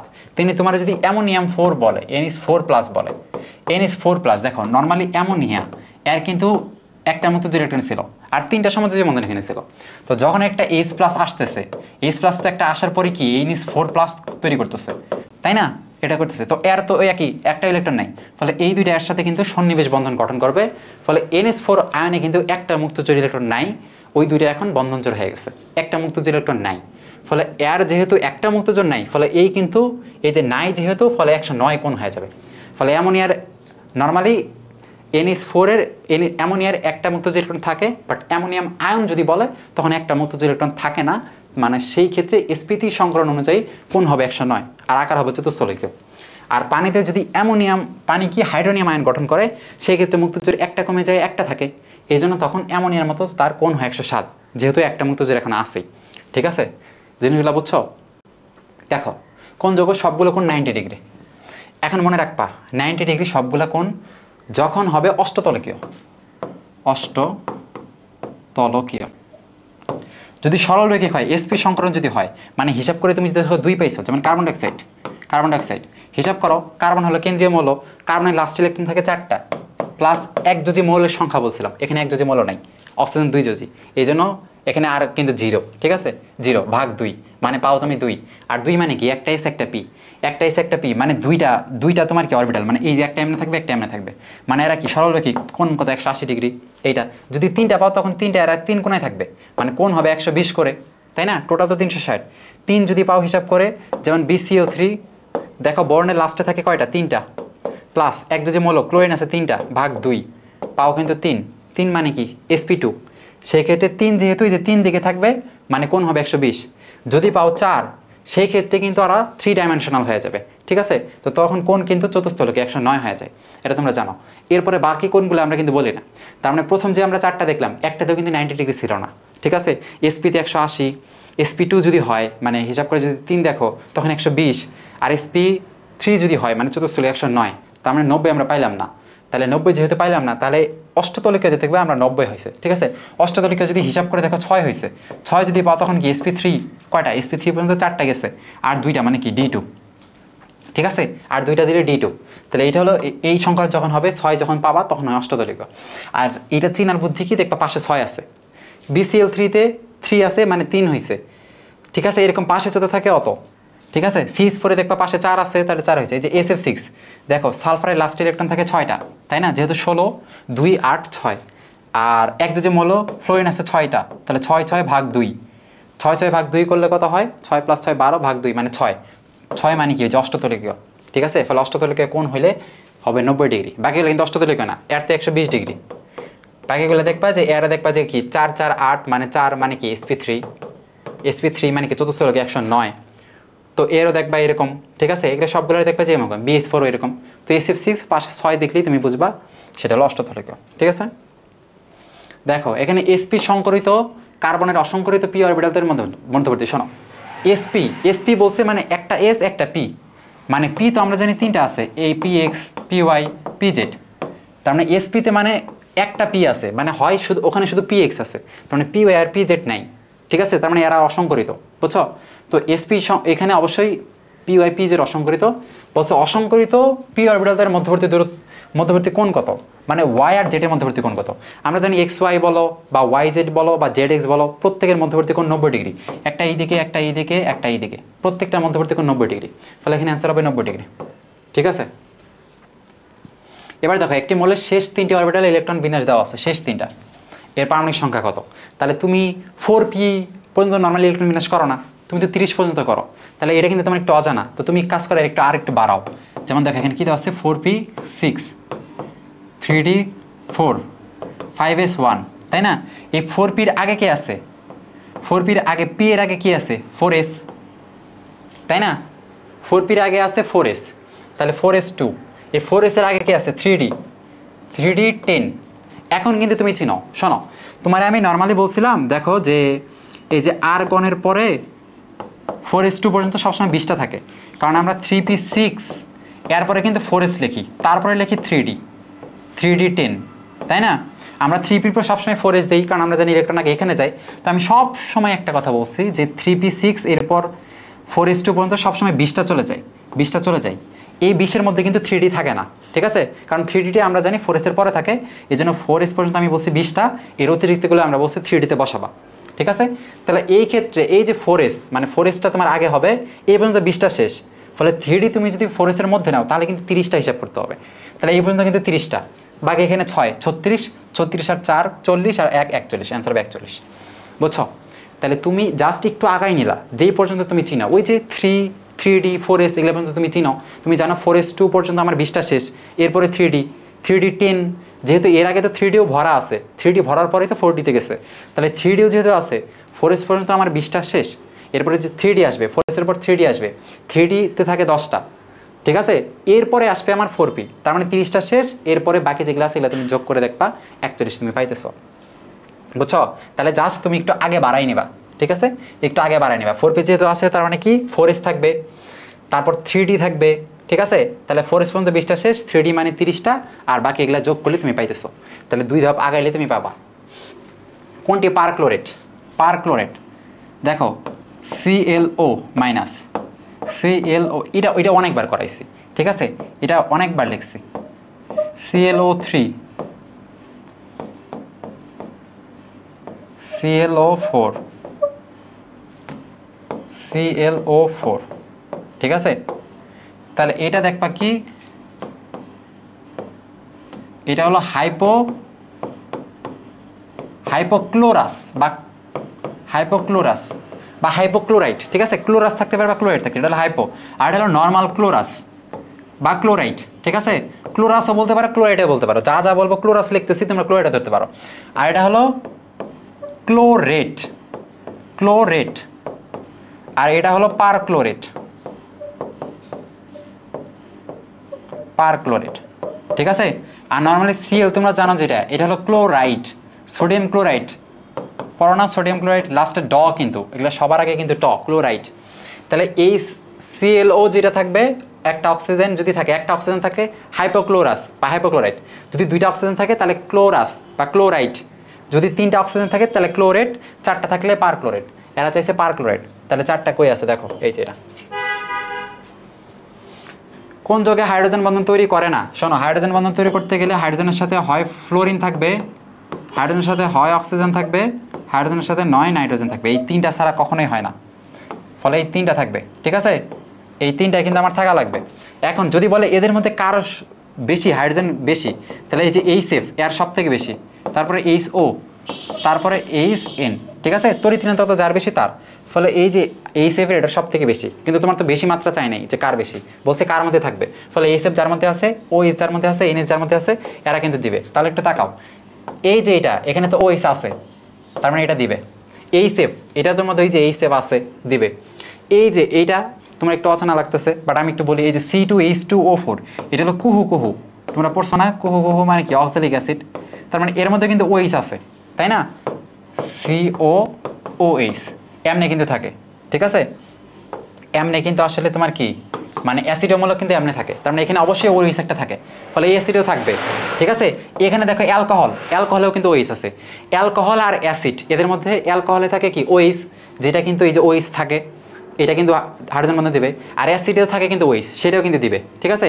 HF দিবে, পানিতে OH থাকে, এও দিবে, কিন্তু এই যে ওটা কিন্তু দিবে না, ঠিক আছে। এখানে কি এই HF বা OH মানে হাইড্রোজেনের সাথে ফ্লোরিন, অক্সিজেন, নাইট্রোজেন 7, 8, 9, কেউ কি আছে? কেউ নেই, তাহলে ও কিন্তু দিবে না, ঠিক আছে। তাহলে এটা মনে রেখো। আচ্ছা, কোন যৌগে অষ্টক পূর্ণ নয়? অষ্টক পূরণ হয়ই নেই। কে আছে? সবার আগে দেখবে যে 3, যেটা এটার চোখে পড়বে। কেন? কারণ বরণের লাস্টে থাকে 3টা, কারণ বরণের পারমাণবিক সংখ্যা 5, তার মানে 2 আর লাস্টে থাকবে 3, তার মানে তার 3 পাশে 3টা, আর এই 3টার সাথে 3টা ক্লোরিন বাইন্ড করবে সমযোজী বন্ধনে, ফলে এর দুইটা মানে এর হয়ে গেল 6টা। এই জন্য এর হয় অষ্টক সংকোচন, মানে এর অষ্টক পূরণই হয় নাই, এর হলো অষ্টক সংকোচন। PCl5 আবার থাকে কিন্তু 10টা, কারণ ফসফরাসের লাস্টে 5টা, সে 5টা ক্লোরিনের সাথে বাইন্ড করে 10টা হয়ে গেছে, ফলে এর কিন্তু সম্প্রসারণ হয়ে গেছে, এর সম্প্রসারণ, তার মানে এর কিন্তু পূরণ হয়েছে, হওয়ার পরে অতিরিক্ত হয়েছে। তোমার বলছে পূরণ হয় নাই বা পূর্ণ নয়, তাহলে পূরণ হয় নাই মানে ঘাটতি আছে, BF3 এর ঘাটতি আছে, বাট এর পূরণ হওয়ার পর পার হয়ে গেছে। এরও দেখবা পার হয়ে গেছে, এর দেখবা আছে, কারণ ফসফরাসের লাস্টে থাকে 5টা, ঠিক আছে, তার 5টা আছে, 5টার মধ্যে 3টা ইলেকট্রন 3টা ক্লোরিনের সাথে বাইন্ড করছে, ফলে 3টা ইলেকট্রন বাইন্ড করার কারণে 3 × 6 হয়ে গেছে, আর 5টার মধ্যে 2টা তো ছিলই, ওই 6 আর 2 8, ঠিক আছে।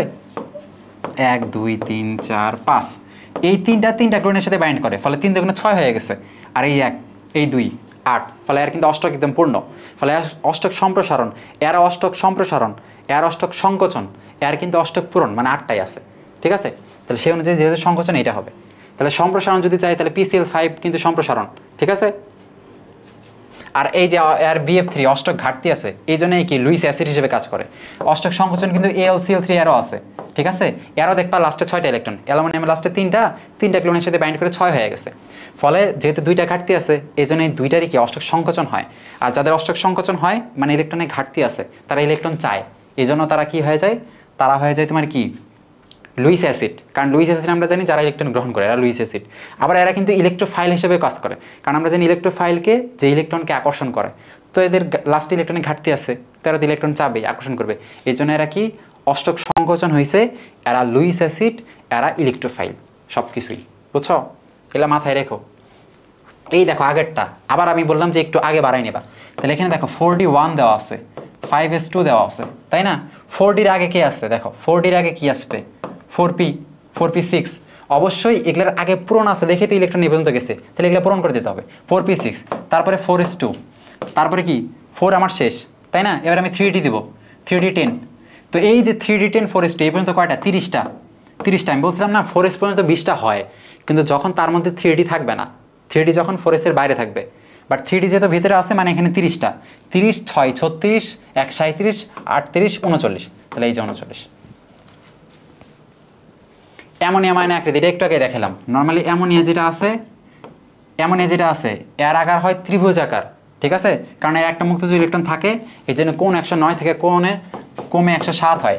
বাট যখন একটা H+ আসবে তখন এর মুক্তজোরটাই নিয়ে নেবে, ফলে NH4+ তৈরি করবে, ঠিক আছে? এর আর কোনো মুক্তজোর ইলেকট্রন নাই, মুক্তজোর নাই।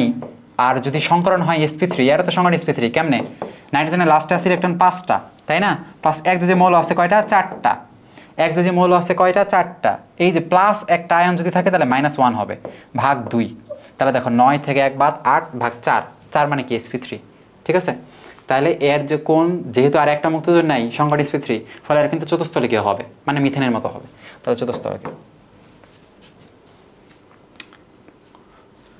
আলফা পাই দুই ধরনের, মনে রাখো। এস অরবিটাল শুধুমাত্র সিগমা বন্ধন গঠন করে, এটা হলো সিগমা আর পাই বলছে, কিন্তু এস অরবিটাল শুধুমাত্র সিগমা, শুধু এস অরবিটাল একটা গোল্লা অরবিটাল, ঠিক আছে? এই দুইটা কখনো পাই বন্ধন পাশাপাশি করতে পারে না, এই সবসময় আরেকটা অরবিটালের মাথায় যুক্ত হয় বা এই অরবিটালের মাথায় যুক্ত হয়। তাহলে এস অরবিটাল শুধু আমার সিগমা দিবে, এই কখনো পাই দিবে না। তোমার বলছে সিগমা পাই দুইটাই দিবে, তাহলে এখানে যদি এক্স আছে তা এস আছে, তাহলে এটা বাদ। এখানে যদি এস আছে তাহলে এটা বাদ।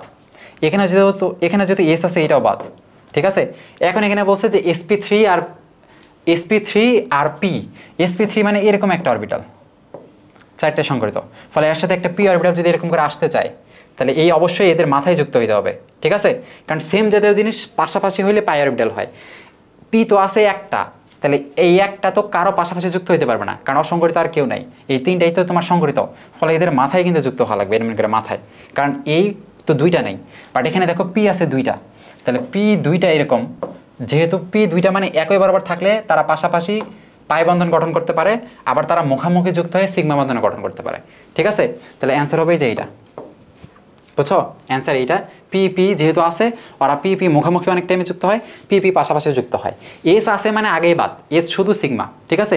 কিন্তু এই একটাতে দেখলাম আমরা যে sp3 আর p, তাহলে একটা p আছে আর sp3 মানে এরকম তিনটা, তাহলে এই তোমার পাই বন্ধন গঠন করতে গেলে সেম জাতীয় দুইটা জিনিস পাশাপাশি থাকা লাগবে, বাট এখানে তোমার সেম জাতীয় জিনিস নাই, এই জন্য এরা হবে না, বুঝছো? p হবে অ্যান্সার। সেম জাতীয় জিনিস থাকলে পাই বন্ধন গঠন করবে, এস থাকলে কিন্তু হবে না।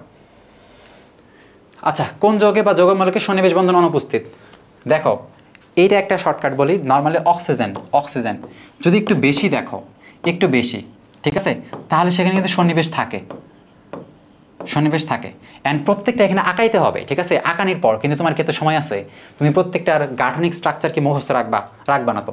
তাহলে নর্মালি মনে একটা অক্সিজেন যখন বেশি থাকে তখন অক্সিজেনগুলো বেশি থাকতে গেলে একটা তোমার এরকম হওয়া লাগে যে এস এর সাথে দেখবা যে এই পাশে ও, এই পাশে ও, এই পাশে দেখবা যে ও, SO3 এই টাইপের হয়ে যায়, মানে এই যে এটাই হলো কি, এটা হলো তোমার সিগমা এই সন্নিবেশ বন্ধন। তাহলে এই যে SO3 যেহেতু আছে তাহলে এইটাতে অবশ্যই সিগমা বন্ধন থাকবে, কারণ অক্সিজেন 3টা, অক্সিজেন বেশি থাকলে সিগমা বন্ধন, ফলে এইটা আগে বাদ। এখানে দেখো অক্সিজেন 5টা আছে, মানে এইটাও বাদ, ঠিক আছে? আর এই যে জটিল যৌগ মানে এটাও বাদ। জটিল যৌগে এই যে 6টা CN যে ফেরাসের সাথে যুক্ত আছে, অবশ্যই এখানে সন্নিবেশ, ঠিক আছে? জটিল যৌগ মানে এরা ব্র্যাকেটে যারা থাকে এদের বলে লিগ্যান্ড, এরা অবশ্যই সন্নিবেশ বন্ধনের মাধ্যমেই যুক্ত থাকে, ফলে এটাও বাদ। আর এখানে দেখো অক্সিজেন 3টা আছে, ফলে বাদ। ফলে অ্যামোনিয়া এটা হতে হবে, কারণ অ্যামোনিয়াতে আছে 3টা হাইড্রোজেন, এই 3টাই থাকে সমযোজী বন্ধনে, ঠিক আছে? কোনো সন্নিবেশ বন্ধন থাকে না। তাহলে অ্যান্সার হবে এইটা, বুঝছো? এবার দেখো রাসায়নিক পরিবর্তন। আচ্ছা, এই যে দেখো এইটাও কখনো আমরা আসলে তোমরা নর্মালি পড়ো নাই, ঠিক আছে? তো এটা আমি একটু বলে দিই। দেখো এটা কেমনে বের করবা।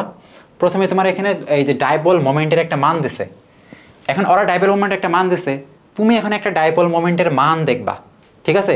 তুমি একটা ডাইপোল মোমেন্টের মান বের করবা, ওদেরটা ভাগ তোমারটা করবা, যত পার্সেন্ট হবে আয়নিক শতকরা হার তত, ঠিক আছে? ওরা একটা দিছে, এখন তুমি একটা বের করবা, ওইটা ভাগ এইটা করে যত পাবা সেটা হলো আয়নিকের শতকরা পার্সেন্টেজ, ঠিক আছে? তাহলে তুমি যেটা বের করবা ম্যাগনেটিক মোমেন্টের মান যেটা বের করবা, ম্যাগনেটিক মোমেন্টের মান যেটা বের করবা কেমনে বের করবা, যে তোমার ইলেকট্রনের চার্জ ইনটু এই যে এখানে যে দৈর্ঘ্যটা, ঠিক আছে, ডি, এটা হলো তোমার করা লাগবে, গুণ করা লাগবে ইনটু ডি, ঠিক আছে? অ্যান্ড ইলেকট্রনের চার্জটা এটা আমরা ইএসইউ পদ্ধতিতে ওইটাতে আমরা দিই, ঠিক আছে? ইএসইউ ইলেকট্রনের ইএসইউ কত দেখো 4 গুণন 10⁻⁻10, এটা হলো ইএসইউ পদ্ধতিতে, ঠিক আছে? ইলেকট্রনের চার্জ ইএসইউ পদ্ধতি, ইএসইউ ইনটু এই যে দৈর্ঘ্য কত 2.36 অ্যাংস্ট্রম, এটার আমার সেন্টিমিটারে নিব, কারণ এই দুইটাই আমার সিজিএস এককে আমি আনতেছি, ঠিক আছে? এরপর এস এককে আনার জন্য আমি ভাগ করে দেবো একটা সংখ্যা। তাহলে এটা সিজিএস এককে মানে কি, সিজিএসে তোমরা জানো সেন্টিমিটার হয়, তাহলে 1 অ্যাংস্ট্রম সমান 10⁻10, বাট আমি যখন সেন্টিমিটারে আনবো তখন 10⁻⁻8 হয়ে যাবে, ঠিক আছে? আচ্ছা, এই যে এটা গেল, এটা হলো সেন্টিমিটার, ঠিক আছে? তো এই সেন্টিমিটার এটারে যদি আমি এখন টোটাল দিয়ে আমি ভাগ করি, যে সংখ্যাটা আসবে এই মানটা, এটাতে তুমি যদি 10⁻⁻ কত 18 দিয়ে ভাগ করো, 10⁻⁻18 দিয়ে তুমি যদি ভাগ করো, তখন দেখবা যে তুমি একটা মান পাবা, হ্যাঁ, এটা কত পাবা দেখবা 11 পয়েন্ট কিছু একটা পাবা, ঠিক আছে? তাহলে 10⁻18 দিয়ে ভাগ করার পর তুমি যে এটা মানটা পাবা, ওটা কিন্তু এই যে অরিজিনাল ডি বাই এককে কিন্তু পাবা, ঠিক আছে? তাহলে প্রথম কাজ কি, তোমার ইলেকট্রনের চার্জ যেহেতু ইএসইউ আছে, এটার সাথে এই যে দৈর্ঘ্যটা আছে সেন্টিমিটারে গুণ করে দিবা, এরপর 10⁻⁻18 দিয়ে ভাগ করে দিলে তুমি ডি বাই এককে পাবা। তাহলে যে বললাম তুমি একটা ডি বাই পাইছো, ওটা যেটা দিছে ওইটা ভাগ এইটা তুমি করবা, মানে 8.5 ভাগ, তাহলে 11.25 এই টাইপের একটা পাবা, ঠিক আছে? এই টাইপের একটা ডি বাই দেখবা যে তুমি পাইছো। তাহলে এখন আয়নিকের শতকরা হার, আয়নিকের শতকরা হার, এই দেখো ওরা কত দিয়ে দিছে, ওরা দিছে 8.5, তুমি কত পাইছো 11.25, তাহলে এটারে যদি পার্সেন্টেজ করো তাহলেই দেখবা যে তুমি পেয়ে গেছো, ঠিক আছে? এটা তুমি অ্যান্সার করে দেখবা যে 75 পাইছো, 75%, তাহলে অ্যান্সার হবে এটা, ঠিক আছে? তাহলে দৈর্ঘ্যের সাথে ইলেকট্রনিক চার্জ গুণ করে 10⁻⁻18 দিয়ে ভাগ করছো, আর ইলেকট্রনিক চার্জ কিন্তু এটা 10⁻⁻18 দিয়ে ভাগ করার পর তুমি দেখবা যে একটা ডিভাই পাবা, ওইটা ওদের আর যেটা দেবে ওইটা ভাগ তোমারটা করলেই তুমি আয়নিকের শতকরা হার। এটা শুধু একবারই আসার সম্ভাবনা, যেহেতু আগের বার কয়েক বছর আগে আসতেও পারে, একটু কঠিন। তাহলে এই একটা সালফারিক অ্যাসিড, একটা আর, তার মানে অ্যাসিড ক্ষারের বিক্রিয়া কি প্রশমন বিক্রিয়া, এই বিক্রিয়া কত, এটা যেহেতু সবল অ্যাসিড সবল ক্ষারে আমরা তোমাদের শিখাইছি 57 কিলো জল তাপ উৎপন্ন হয়, হোক ওরা এটা দেওয়াও দিছে 57 কিলো জল। তাহলে এই সবল অ্যাসিড সবল ক্ষারে 1 মোল পানি তুমি তৈরি করতে গেলে 57 কিলো জল তাপ, তার মানে H2SO4 প্লাস NaOH, এখান থেকে কি Na2SO4 প্লাস এই যে 1 মোল পানি তৈরি করছো না, 1 মোল পানি কখন তৈরি হবে, যখন এই যে এখানে কিন্তু 2 হবে, তাই না? কারণ যেহেতু হাইড্রোজেন, দুইটা হাইড্রোজেন আছে, ফলে এখানে দুইটা ক্ষার লাগবে। তোমরা জানো যে এই সালফারিক অ্যাসিড এটা কি দ্বিঅম্লীয় ক্ষার, ঠিক আছে? দ্বিক্ষারকীয় অম্ল, ঠিক আছে? সালফারিক অ্যাসিড একটা দ্বিক্ষারকীয় অম্ল, এই জন্য সালফারিক অ্যাসিডের সাথে অবশ্যই তোমার দুইটা কি সোডিয়াম হাইড্রোক্সাইড লাগবে এই বিক্রিয়ায়, যেমন তুমি জানো। তাহলে দুইটা এখানে লাগে, তার মানে দুইটা ক্ষার অবশ্যই একসাথে বিক্রিয়া করে। তো এর 1 মোল এর 2 মোল যদি বিক্রিয়া করে, তখনই 1 মোল পানি উৎপন্ন হবে, তখনই তুমি 57 কিলো জুল তাপ কিন্তু পাবা, ঠিক আছে? এর 1 মোল এর 2 মোল, কিন্তু তোমার তো এখানে একটা মোল দেওয়া দিছে, তাহলে তুমি ওই মোল দিয়ে হিসাব করো, তোমার কি এখানে এর যত মোল দেওয়া আছে এর দ্বিগুণ মোল যদি এই থাকে তাহলে তুমি 57 পাবা, ঠিক আছে? এর যত আছে এর দ্বিগুণ তুমি যদি পাবা, কিন্তু এখানে আসলে তুমি কত পাইছো একটু হিসাব করে দেখো। তাহলে এখানে আমরা আসলে একটু মোলটা হিসাব করি, দেখো যে আমরা জানি মোল সংখ্যা কেমনে বের করে, ঘনমাত্রা ইন্টু আয়তন, তাই না? ঘনমাত্রা সমান কি মোল বাই আয়তন, তাহলে মোল সমান কি ঘনমাত্রা ইন্টু আয়তন, ফলে এর দেখো 100 গুণন 0.25, এটা যদি 1000 দিয়ে ভাগ করো, মানে mlটারে তুমি লিটার করবা, তাহলে দেখবে এখানে কত পাও 0.025 মোলার। এটা হলো সালফারিক অ্যাসিড H2SO4, ঠিক আছে? এটা হলো এয়ার মোল, এটা হলো এয়ার মোল, ঠিক আছে? দেন তুমি NaOH এর মোল আনো, NaOH এরও দেখবা যে এই যে 100 মানে কি, এই যে 0.1, হ্যাঁ লিটার হইলো, তো লিটার ইন্টু 0.4, এটা তুমি যদি গুণ করো তাহলে 0.1 ইন্টু 0.4 কত আসে 0.04 মোল, ঠিক আছে? তাহলে এয়ার মোল হলো 0.25 এয়ার মোল হলো 0.04, এইটা এত মোল। তাহলে আমি বলছিলাম সালফারিক অ্যাসিড যত থাকবে তার দ্বিগুণ লাগবে আমার ক্ষার, ঠিক আছে? তাহলে এখানে দেখো এখানে আছে এতটুকু মোল আছে সালফারিক অ্যাসিড, তাহলে এর দ্বিগুণ তুমি যদি করো 0.025 যদি গুণ করো তাহলে 0.05 তুমি পাবা, ঠিক আছে? 0.05 পয়েন্ট, এটার দ্বিগুণ তুমি এত পাবা। তার মানে তোমার এতটুকু ধ্বংস করতে গেলে, এতটুকু সালফিউরিক অ্যাসিড ধ্বংস করতে গেলে তোমার 0.05 মোল তোমার ক্ষার লাগবে, ঠিক আছে। বাট 0.05 মোল কি আছে? নাই, এর থেকে কম আছে, সোডিয়াম হাইড্রোক্সাইড এর থেকে কম আছে। ফলে সোডিয়াম হাইড্রোক্সাইডটা আমার হলো কি লিমিটিং বিক্রিয়ক, ঠিক আছে। তাহলে এটা আমার হলো লিমিটিং বিক্রিয়ক। এটা তোমার এক ধাপে একটু মনে রাখা লাগবে লিমিটিং বিক্রিয়ক কোনটা। ওর থেকে এখন তুমি হিসাব করবা, ঠিক আছে। তাহলে এর মোল তুমি কত পাইছো? 0.04। তাহলে তুমি দেখছো যে 2 মোল যদি আমার ক্ষার থাকে, 2 মোল NaOH, 2 মোল NaOH থেকে তুমি তাপ পাও 57, তাই না? 57 কত? 57 পাও। 2 মোল NH থেকে তুমি 57 পাও, তাহলে তোমার 0.04 মোল দিচ্ছে। এত মোল থেকে তুমি কত পাবা? 0.04 ইন্টু 57/2। তাহলে 57 ইন্টু 0.04 ভাগ 2 যদি কাটাকাটি করো 1000 এখানে যদি করো তাহলে 2 57 দুগুণে কত হয়? 114। 114 তুমি যদি দিয়ে ভাগ করো তাহলে 1.4 এটা তুমি পাও, ঠিক আছে।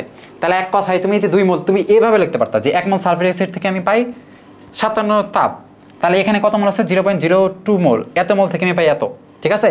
তো এটা থেকে তো একবার পাইতে পারতা, এটা থেকে তো একবার পাইতে পারতা, বাট তোমার তো একটা থেকে পাওয়া লাগবে, সেই জন্য লিমিটিং বিক্রিয়ক। এটা কিন্তু তোমার আগে থেকে জানো। তো তুমি জাস্ট একটু হিসাব করে এর মোলটা হিসাব করলা, এর মোলটা হিসাব করলা, তারপর দেখলা যে এখানে আসলে কোনটা লিমিটিং বিক্রিয়ক, মানে কোনটা আগে শেষ হবে। দেখলাম এরে ধ্বংস করতে গেলে আমার যতটুকু NaOH দরকার তার থেকে কম NaOH কিন্তু আছে, কারণ এরে ধ্বংস করতে গেলে আমার এর দ্বিগুণ মানে 0.05 দরকার, বাট আছে 0.04, তার মানে এটা লিমিটিং বিক্রিয়ক। ফলে এর থেকে তুমি যৌগিক নিয়মে করবা যে 2 মোল থেকে আমি পাই কত? 57, অতএব 0.04 মোল থেকে আমি পাই এত। এটা কিন্তু খুবই শর্টকাট, ঠিক আছে। মানে এটা কিন্তু সময় লাগার কথা না, হয়তো একটু মনে হইতেছে। এবার দেখো ম্যাগনেটিক মোমেন্ট। ম্যাগনেটিক মোমেন্টের সূত্র কি? এগুলা তোমাদের আমরা করাইছি, ঠিক আছে। ম্যাগনেটিক মোমেন্ট এগুলা ক্লাস তোমাদের আমরা করাইছি। ম্যাগনেটিক মোমেন্ট সমান কি? √/μ ইন্টু কি? μ + 2 নর্মালি, ঠিক আছে। এই মিউ এখানে কি? মিউ এখানে কি? অযুগ্ম ইলেকট্রন সংখ্যা,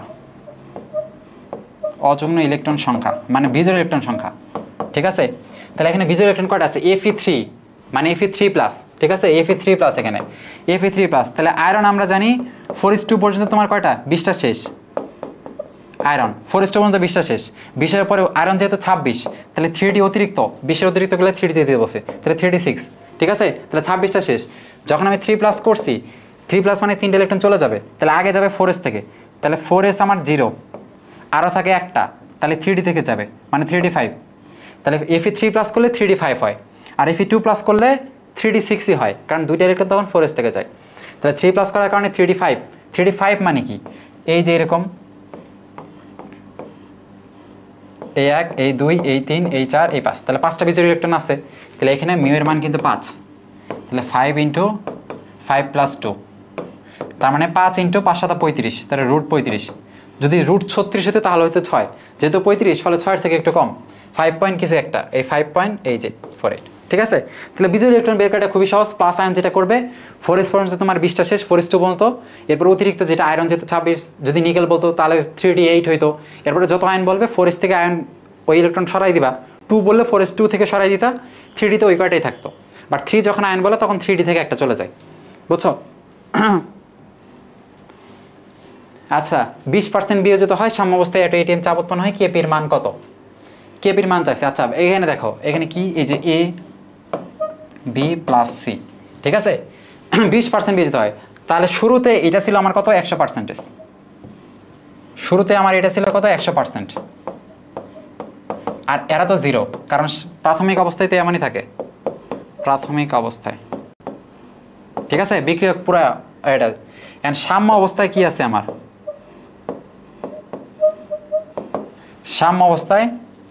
সাম্য অবস্থায় কি? এটা 20% বিয়োজিত হয়, তাহলে এটা আমার বাকি থাকে 80%। 20% বিয়োজিত হয়, এই 20 তৈরি করবে, এই 20 আমার তৈরি করবে, ঠিক আছে। কারণ এরা 1 মোল 1 মোল করে আছে, যদি এই 2 থাকতো সামনে তাহলে 40 উৎপন্ন করতো। তাহলে এগুলো সাম্য অবস্থায় এই আছে আমার 80, এই 20, এই 20। তাহলে সাম্য অবস্থায় যদি আমি মোট হিসাব করি, তাহলে মোট সাম্য অবস্থায় মোট কত? 80%, এই আছে 80%, এই আসে 20%, এই আসে 20%, টোটাল যোগ করলে আমার 120% হয়। তাহলে সাম্য অবস্থা 120, তাহলে পার্সেন্টগুলো আমি সরাই নর্মালি হিসেবে দিই, তাহলে 1.2 হয় এটা, ঠিক আছে। তাহলে এখন তোমার কি চাইছে? তোমার কেপি চাইছে। তাহলে কেপি সমান আমরা জানি কি? উৎপাদের আংশিক চাপ বাই বিক্রিয়কের আংশিক চাপ, ঠিক ঠিক আছে? আংশিক চাপ আমরা কেমনে বের করি? মোল ভগ্নাংশ ইন্টু মোট চাপ, তাই না? তাহলে উৎপাদ এখানে আছে বি আর সি, তাহলে বি এর নিজের মোল কত?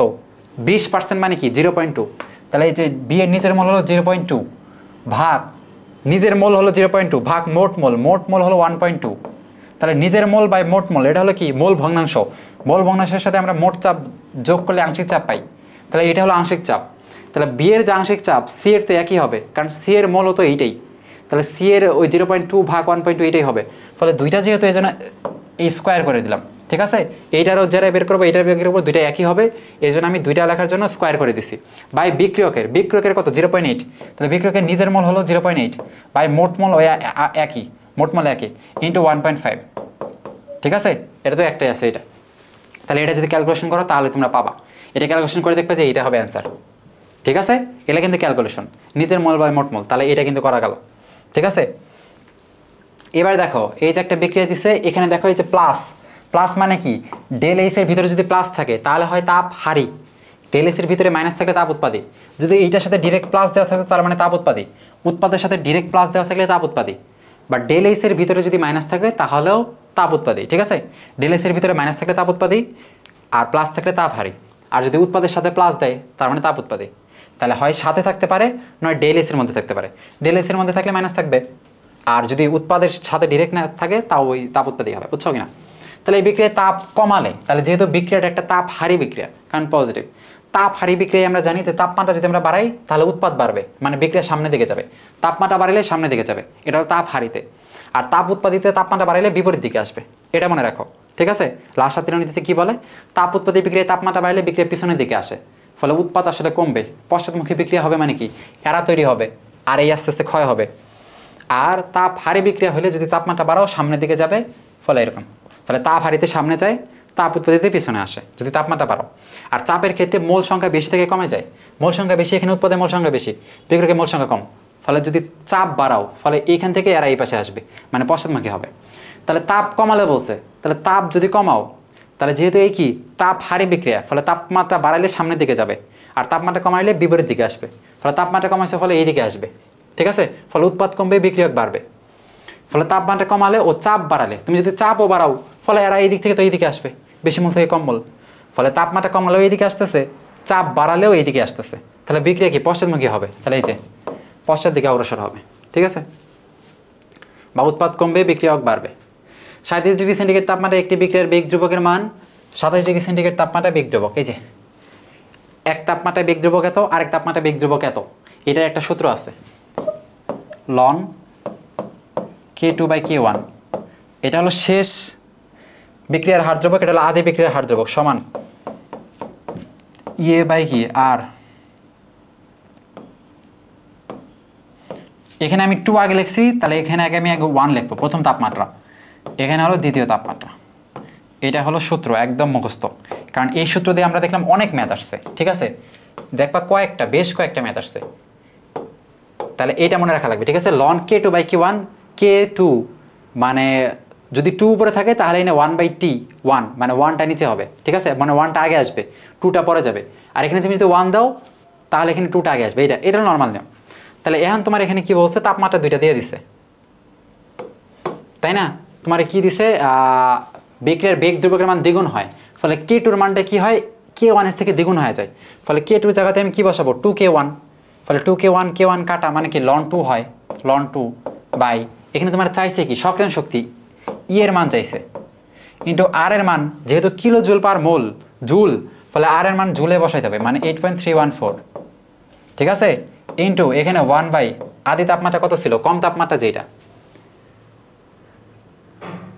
আচ্ছা 27 ডিগ্রি সেন্টিগ্রেড তাপমাত্রায় বিক্রিয়ার বেগ ধ্রুবকের মান 27 ডিগ্রি সেন্টিগ্রেড তাপমাত্রায় বেগ ধ্রুবকের মানের দ্বিগুণ হয়, মানে এই যে এইটা হলো তোমার T2, তাই না?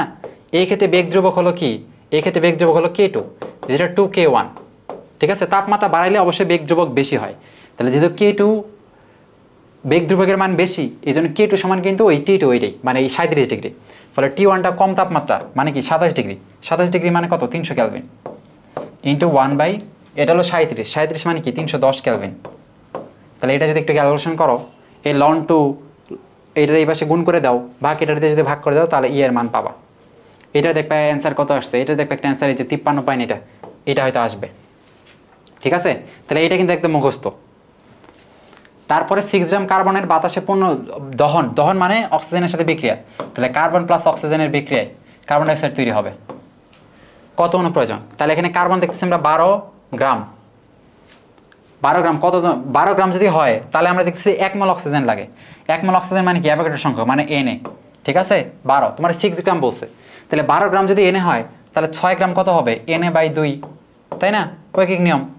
তাহলে Na মানে কি? অ্যাভোগাড্রো সংখ্যক 6.02 গুণন 10⁻23 ভাগ 2 মানে কত? 3.01 গুণন 10⁻23। তেইশ আনসার। কোনটি সমযোজী বন্ধনটি সব থেকে ছোট? দেখো, সমযোজী বন্ধন সব থেকে ছোট, আসলে এস অরবিটাল যত বেশি থাকবে তার বন্ধন তত ছোট হবে। ঠিক আছে, এস এর ধর্ম যত বাড়বে তত ছোট হবে।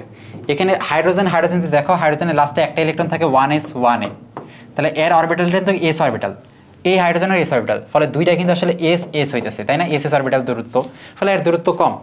বাট এগুলো দেখবা নাইট্রোজেনের সবার ইলেকট্রন দেখবা লাস্টে থাকে পিতে, তাই না? 2p3, ফলে এর কিন্তু পি অরবিটালের সাথে এস অরবিটাল বাইন্ড করতেছে। কার্বনের দেখবা ওই পিতেই আছে, পি এর সাথে এস বাইন্ড করতেছে। সালফারের ওই পি এর সাথে এস বাইন্ড করতেছে। ব্রোমিনের দেখবা পি এর সাথে এইচ বাইন্ড করতেছে, কারণ এর প্রত্যেকে পি ব্লক মৌল, কার্বন, সালফার, ব্রোমিন, এই জন্য ওদের লাস্ট অরবিটালটা পি, ফলে আর পি এর সাথে আর এস। তো পি এর সাথে যদি এস অরবিটাল হয় আর এস এর সাথে এস যদি হয় তাহলে অবশ্যই এর দূরত্ব কম। এস অরবিটালের ধর্ম যত বাড়বে তার দূরত্ব তত কম হবে, বন্ধন দৈর্ঘ্য তত কম হবে। তাহলে বন্ধন দৈর্ঘ্য তত কম হবে যখন এস এর বাড়বে। তাহলে এখানে যেহেতু এস এর বৈশিষ্ট্য বেশি, ফলে বন্ধন দৈর্ঘ্য কি? ছোট, ফলে বন্ধন দৈর্ঘ্য ছোট। ঠিক আছে, বন্ধন দৈর্ঘ্য যত ছোট, তোমরা দেখছো না এই যে এসপি যদি হয়, এসপি সংকরণ, এই যে এসপি, sp2, sp3 যদি হয়, এসপি মানে কি? এস এর ধর্ম এখানে 50%, sp3 এখানে এস এর ধর্ম 33%, না? যেহেতু এস আর পি তিনটা মিলে 100% যদি হয় তাহলে এস কত? 33, আর পি হলো 66। এখানে চারটা মিলে 100%, তাহলে এস হলো 25, এটা হলো এত। তাহলে এস এর ধর্ম যত বাড়বে বন্ধন দূরত্ব তত কিন্তু হবে, ছোট হবে। ঠিক আছে, বন্ধন দূরত্ব তত ছোট হবে। তাহলে এটা হবে অ্যান্সার, এইটা। ঠিক আছে, ছোট হবে এইটা।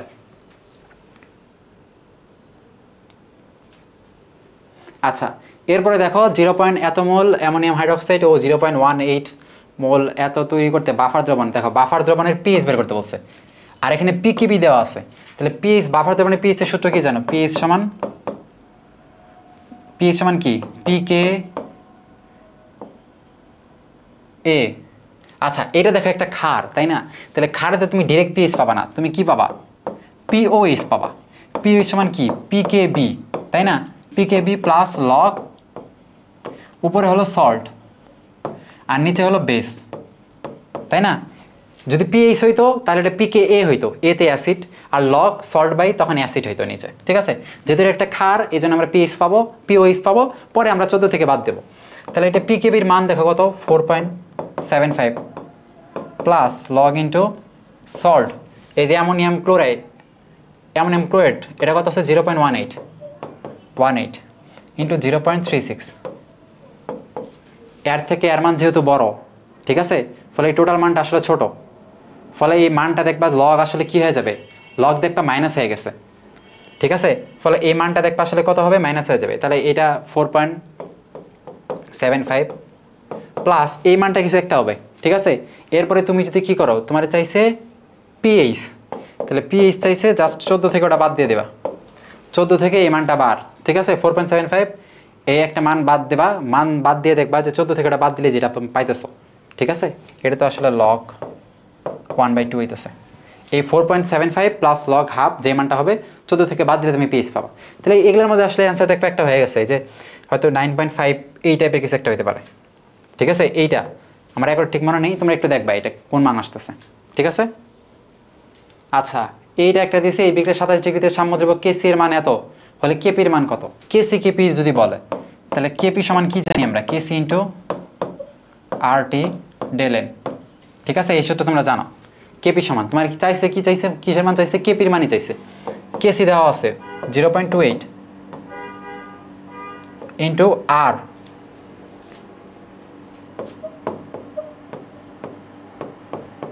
তাপমাত্রা কত? 27 ডিগ্রি মানে 300। ইন্টু উৎপাদের মোল মাইনাস বিক্রিয়কের মোল। উৎপাদের মোল আছে 1 আর 2, এখানে আছে 2টা, এখানে আছে 1টা, 2টা আর 1টা হলো 3টা, আর এখানে আছে কয়টা 4টা আর 1টা 5টা, তাহলে 3 - 5 মানে -2, এটা হবে -2। ঠিক আছে, তাহলে এই মান দেখবা কি আসতেছে, এই মান দেখবা যে 4.62 এটা আসবে। ঠিক আছে, এন্ড কোনো কারণে যদি এগুলার নিচে সলিড থাকতো তখন তো কিন্তু তুমি হিসাবে ধরতা না, হয়তো এর পাশে সলিড আছে না, তাহলে এটা বাদ, শুধু 4 হইতো। ঠিক আছে, যেহেতু সলিড নেই, সলিড থাকলে বা লিকুইড থাকলে আমরা হিসাব করব না। রাসায়নিক বিক্রিয়ায় কোনো বিক্রিয়ার ঘনমাত্রা এত থেকে এত হতে এত সেকেন্ড সময় লাগলে বিক্রিয়াটির হার কত? বিক্রিয়ার হার আমরা কি জানি?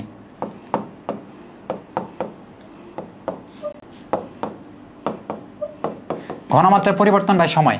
ঠিক আছে, ঘনমাত্রার পরিবর্তন বাই সময়। এখানে ঘনমাত্রা 0.8 থেকে 0.2 হয়েছে। ঠিক আছে, তাহলে 0.8 থেকে 0.2, তাহলে এদের বিয়োগ করো 2 ভাগ সময় 2000 সেকেন্ড। তাহলে 0.8 থেকে 0.2 যদি বাদ দাও 0.6 ভাগ 2000, তাহলে 3, তাহলে দেখবা 3, এখানে দেখবা 10, তাহলে এটা হয়ে যাবে কত? এটা বাদ দিয়ে এটা হবে 6, তাই না? পয়েন্ট উঠে এটা 6, তাহলে এইটা দিয়ে যদি এটা ভাগ করো 3, তাহলে 3 ভাগ 1 2 3 4, 4টা শূন্য, মানে এই যে এটা। ঠিক আছে, এখন তুমি বলতে পারো ভাই 0.2 থেকে এটা আমি বাদ দিলাম। দেখো এখানে বলছে 0.8 থেকে লাস্ট ঘনমাত্রা হয় এত। ঠিক আছে, ঘনমাত্রা কমতেছে, ওটা অবশ্যই বিক্রিয়ক, তাই না? তো বিক্রিয়কের এটার আগে আমরা সবসময় মাইনাস দিই। বিক্রিয়কের হার বের করতে গেলে আগে দেখো আমরা মাইনাস দিই, কারণ বিক্রিয়কের ঘনমাত্রা আস্তে আস্তে কমে। তো এটা তোমার হার চাইছে যে হারটা, এটা মাইনাস দেওয়ার কোনো দরকার নেই। ঠিক আছে, তাহলে অ্যান্সার হবে এইটাই, 3 × 10⁻⁴। আচ্ছা, কোনো উভয়মুখী বিক্রিয়ার সাম্য অবস্থায় গেছে, এরপর কোনো সাম্য অবস্থা যদি চেঞ্জ হয়ে যায়, মানে সাম্য অবস্থায় তুমি কিছু একটা যোগ করছো, ঘনমাত্রা বা চাপ বা আয়তন, তো জানো লাস্ট দিনের নীতি অনুযায়ী আবার কি আগের মতো অবস্থায় আসে। 450 ডিগ্রি সেন্টিগ্রেড তাপমাত্রায় কোনো বিক্রিয়ার হার ধ্রুবক, আচ্ছা এটা 45 ডিগ্রি হবে, 45 ডিগ্রিতে হার ধ্রুবক 35 হার ধ্রুবকের দ্বিগুণ হলে বিক্রিয়ার সক্রিয় শক্তি কত? দেখো এটা আমরা একটু আগে কিন্তু করলাম, তাহলে এটা কিন্তু রিপিট হয়েছে। ঠিক আছে, 1 বছর পরে দেখবার রিপিট হয়েছে, তাহলে এটা কি ওই যে আগের সূত্র লন, আমি এটা ডিরেক্ট করতেছি, লন হার ধ্রুবক দ্বিগুণ হয়ে যায়। ঠিক আছে, তাহলে এখানে হবে 2, ঠিক আছে, ইন্টু এখানে সক্রিয় শক্তি চাইছে, তাই না? ইএ বাই 8.314, ঠিক আছে, বাই 1/E1 প্রথম তাপমাত্রা, মানে ছোট তাপমাত্রা কত? 35 ডিগ্রি। 35 ডিগ্রি 273 × 35 কত হয়?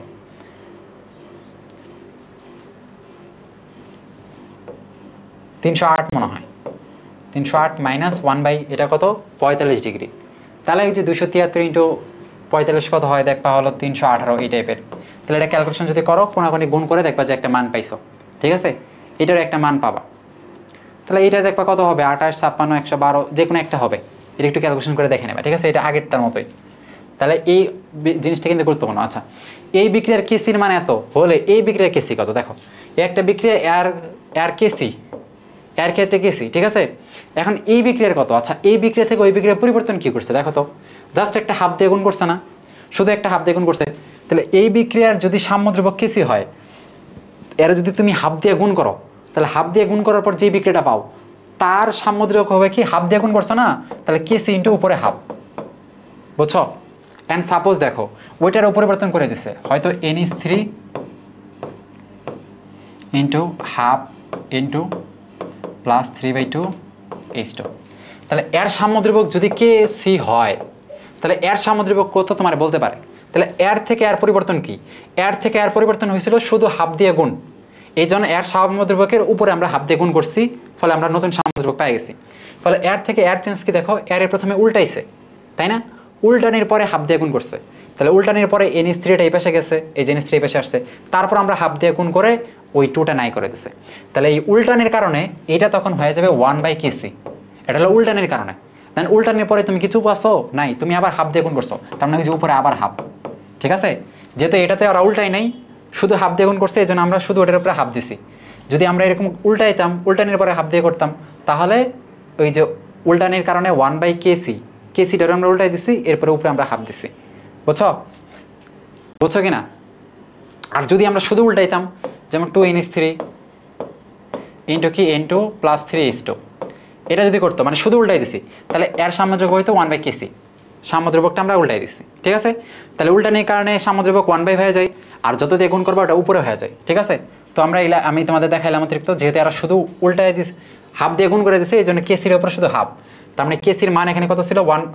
0.64, এইটার উপরে হাফ, ঠিক আছে? তাহলে 0.64 এটার উপর হাফ মানে কি?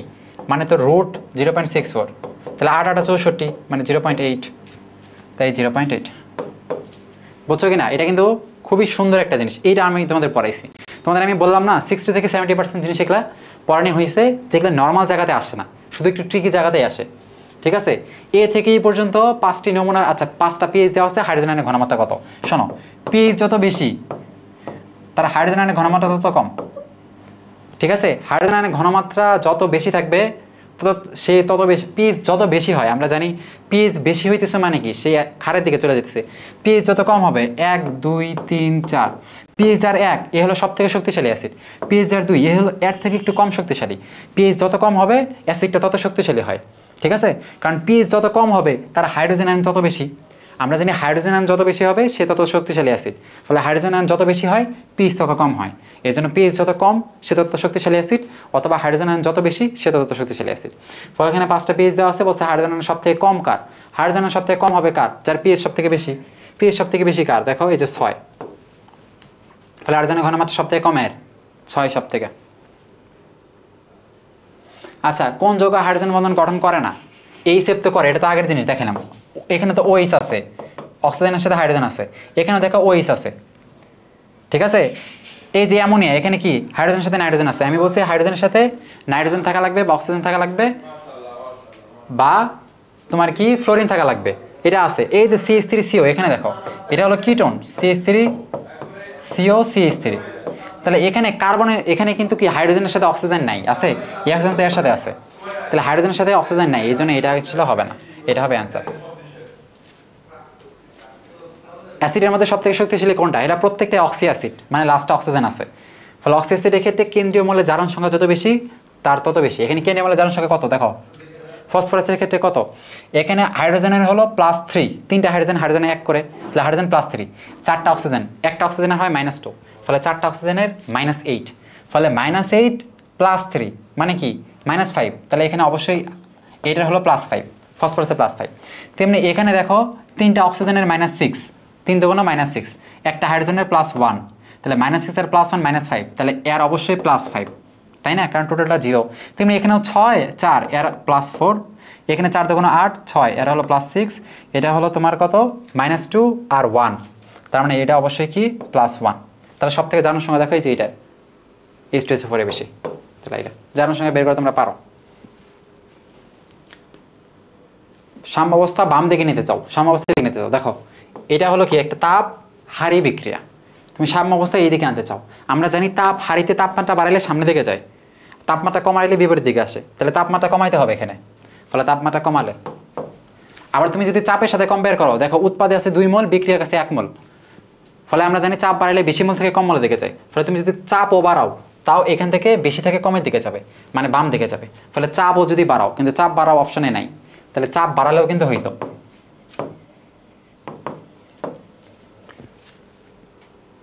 আচ্ছা, দ্বিতীয় ক্রম বিক্রিয়া কোন সময়ে হার প্রারম্ভিক হারে 1/16 গুণ হয়, এই সময়ে কত শতাংশ বিক্রিয়া সম্পন্ন হবে?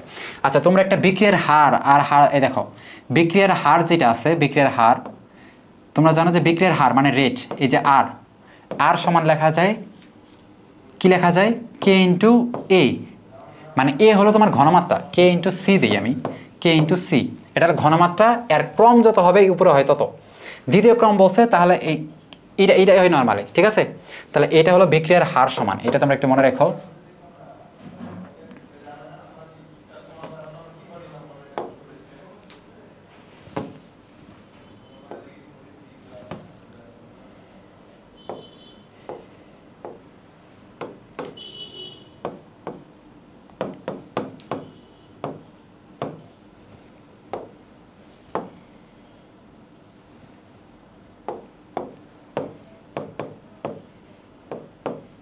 ক্রম, ঠিক আছে? এটা হলো এখন তোমার বলছে কোন সময় এর বিক্রিয়ার হার, মানে একটা সময় বিক্রিয়ার হার এর প্রথম যে হার ছিল প্রারম্ভিক হারের এত গুণ।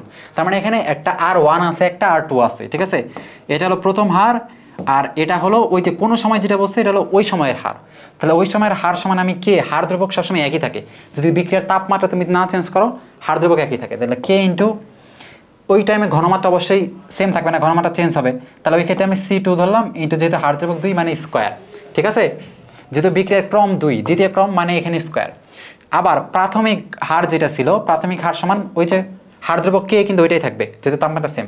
কিন্তু প্রাথমিক যে হার ছিল তখন তো ঘনমাত্রা একরকম আসছিল, কারণ ঘনমাত্রা তো চেঞ্জ হয় এটা, তাহলে তখন হবে এইটা। তাহলে তোমার এখানে বলছে যে লাস্ট যে বিক্রিয়ার হারটা এটা প্রারম্ভিক হারের 1/16 গুণ। তাহলে R2 সমান আমি কি লিখতে পারি, যে R1/16, তাই না? R1 এর 1/16 গুণ মানে কি, R1 ইন্টু 1/16 মানে এটা লিখতে পারি। তাহলে এটা কিন্তু লিখতে পারি। তাহলে এখন দেখবা যে আমি যদি কি করি, এটারে ভাগ এটা করি, ওইটা ভাগ এইটা, মানে 2/1/2 এটা যদি আমি করি নর্মালি, তাহলে দেখবা যে 1/16, ঠিক আছে, into C2 square by C1 square হয়ে যায়, ঠিক আছে? অতএব C2/C1 ইন্টু 1/4, ঠিক আছে? অতএব C2 সমান কত হয়, C1/4। তার মানে ওই যে যেই সময়ের বিক্রিয়ার হার চাইছে ওই সময়ে বিক্রিয়কের যে ঘনমাত্রা ছিল ওইটা হলো আদি ঘনমাত্রার 1/4, ঠিক আছে? আদি ঘনমাত্রার 1/4 গুণ, ঠিক আছে? তাহলে যেই সময়ে বিক্রিয়া তোমার কি চাইছে, ওই সময়ে কত শতাংশ বিক্রিয়া সম্পন্ন হয়। তাহলে ওই সময়ে আমি দেখছিলাম যে বিক্রিয়কের ঘনমাত্রা ছিল কত, আদি ঘনমাত্রা 1/4 গুণ। আদি ঘনমাত্রা ছিল এত, এর ছিল 1/4 গুণ, মানে এটা হলো তোমার কি আছে, অবশিষ্ট আছে, ঠিক আছে? মানে ওই টাইমে বিক্রিয়ক এতটুকু আমার আছে, বিক্রিয়কের ঘনমাত্রা এত। তাহলে শেষ হয়েছে কত, আগে ছিল C1 আর ওই সময় আছে C1/4, তাহলে শেষ হয়েছে কত, C1 - C1/4, তাই না? তাহলে শেষ হয়েছে কত, C1 - C1/4। যে সময় আমার বিক্রিয়ার হার বের করতে বলছে ওই টাইমে কিন্তু বিক্রিয়ার ঘনমাত্রা আমার এত আমি পাইলাম, ঠিক আছে? তাহলে আগে ছিল C1, পরে হয়েছে C1/4, তাহলে আমার শেষ হয়েছে কত, C1 - C1/4। এত আমার শেষ হয়েছে বা অংশগ্রহণ করছে বলছে, মানে কতটা শেষ হয়েছে বা অংশগ্রহণ করছে। তাহলে এটার সাথে যদি পার্সেন্টেজ করো তাইলে তো হয়। তাহলে এটা দেখবা, হিসাব করে দেখবা কত, এখানে হলো 4C1 মানে কি 3C1, ঠিক আছে? তার মানে এতটুকু আমার অংশগ্রহণ করছে, 3C1/4 এতটুকু আমার অংশগ্রহণ করছে। অ্যান্ড 3/4 মানে কত, 75%। যদি পার্সেন্টেজ করো 3/4 কিন্তু 75, তাহলে এটা দেখো 75, কারণ পার্সেন্টেজ করে আমরা মানে কি করি, এইটা ভাগ আদি ছিল কি C1 ইন্টু 100%, নর্মাল ঐকিক নিয়ম। তাহলে C1 কাটা, ওই 3/4 মানে 75, ঠিক আছে? তোমার এইটা আবার পরে করা লাগবে না। তাহলে তুমি দেখছো C1/4, আচ্ছা এটা দিয়ে তুমি বুঝতেছো C1/4 মানে কি 25%, C1/4 মানে কি 1/4 মানে কি C1 এর 25% এখন আমার অবশিষ্ট আছে, তাহলে বিক্রিয়া করছে 75%, নর্মাল নিয়ম এটা। তাহলে একটু ঠান্ডা মাথায় দেখা লাগবে, এই যে সূত্র মনে রাখা লাগবে, ঠিক আছে? এরা ম্যাক্সিমাম এই কম্পেয়ার করে জিনিসগুলো দেয়। এই যে দেখো আবার কম্পেয়ার, দুই তাপমাত্রায় বলছে দ্বিতীয় বিক্রিয়ার সক্রিয়ণ শক্তি কত, এই দেখো এটা আবার ওই যে আগের যে আমরা সূত্রটা খেলাম ওই সূত্রের কিন্তু অনেক বড় একটা ভার্সন, ঠিক আছে? এরা অনেক বড় দেয়। এই এত তাপমাত্রা উন্নতি করলে বিক্রিয়ার হার 4 গুণ বাড়ে, এত তাপমাত্রা 4 গুণ বাড়ে। তাহলে এখান থেকে আমি দেখো 4 গুণ মানে K2/K1, এটা কিন্তু 4 হয়ে গেল, কারণ এখানে K2টা আমার কি 4K1, তাই না? তাহলে উপরে K2 নিচে K1 আমি একবার 4 লিখলাম, ইন্টু এখানে E1 EA বাই কত 8.31, আচ্ছা এগুলা কাটাকাটি চলে যাবে দেখো, আর ঠিক আছে, ইন্টু 1/আদি আমার মানে ছোট তাপমাত্রা 1/275 মাইনাস 1/375, এটা হলো 4 গুণ বাড়ে। একই তাপমাত্রায় অন্য একটা বিক্রিয়ার হার, আচ্ছা এটা হলো 8 গুণ বাড়ে বলছে, 8 গুণ, তাহলে এটা হবে 8, ঠিক আছে? বলছে একই তাপমাত্রায় অন্য একটা বিক্রিয়া 4 গুণ বৃদ্ধি পায়, ঠিক আছে?